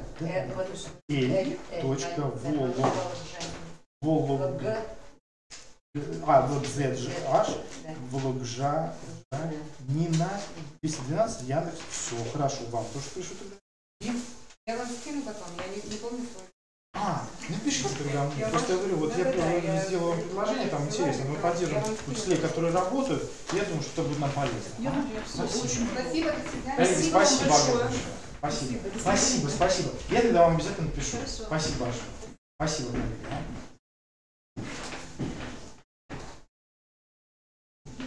Берите.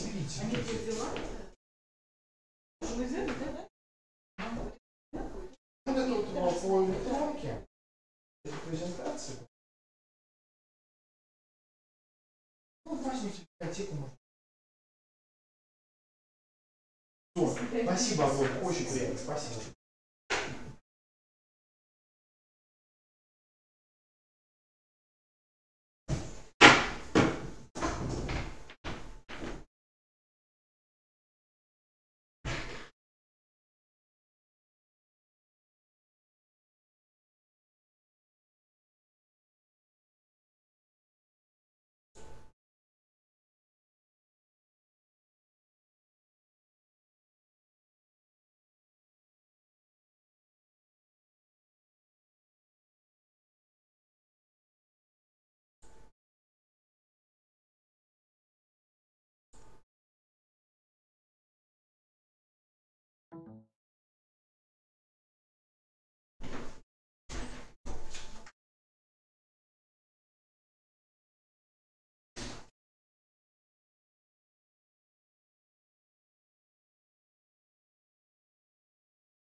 Издательство «Печали».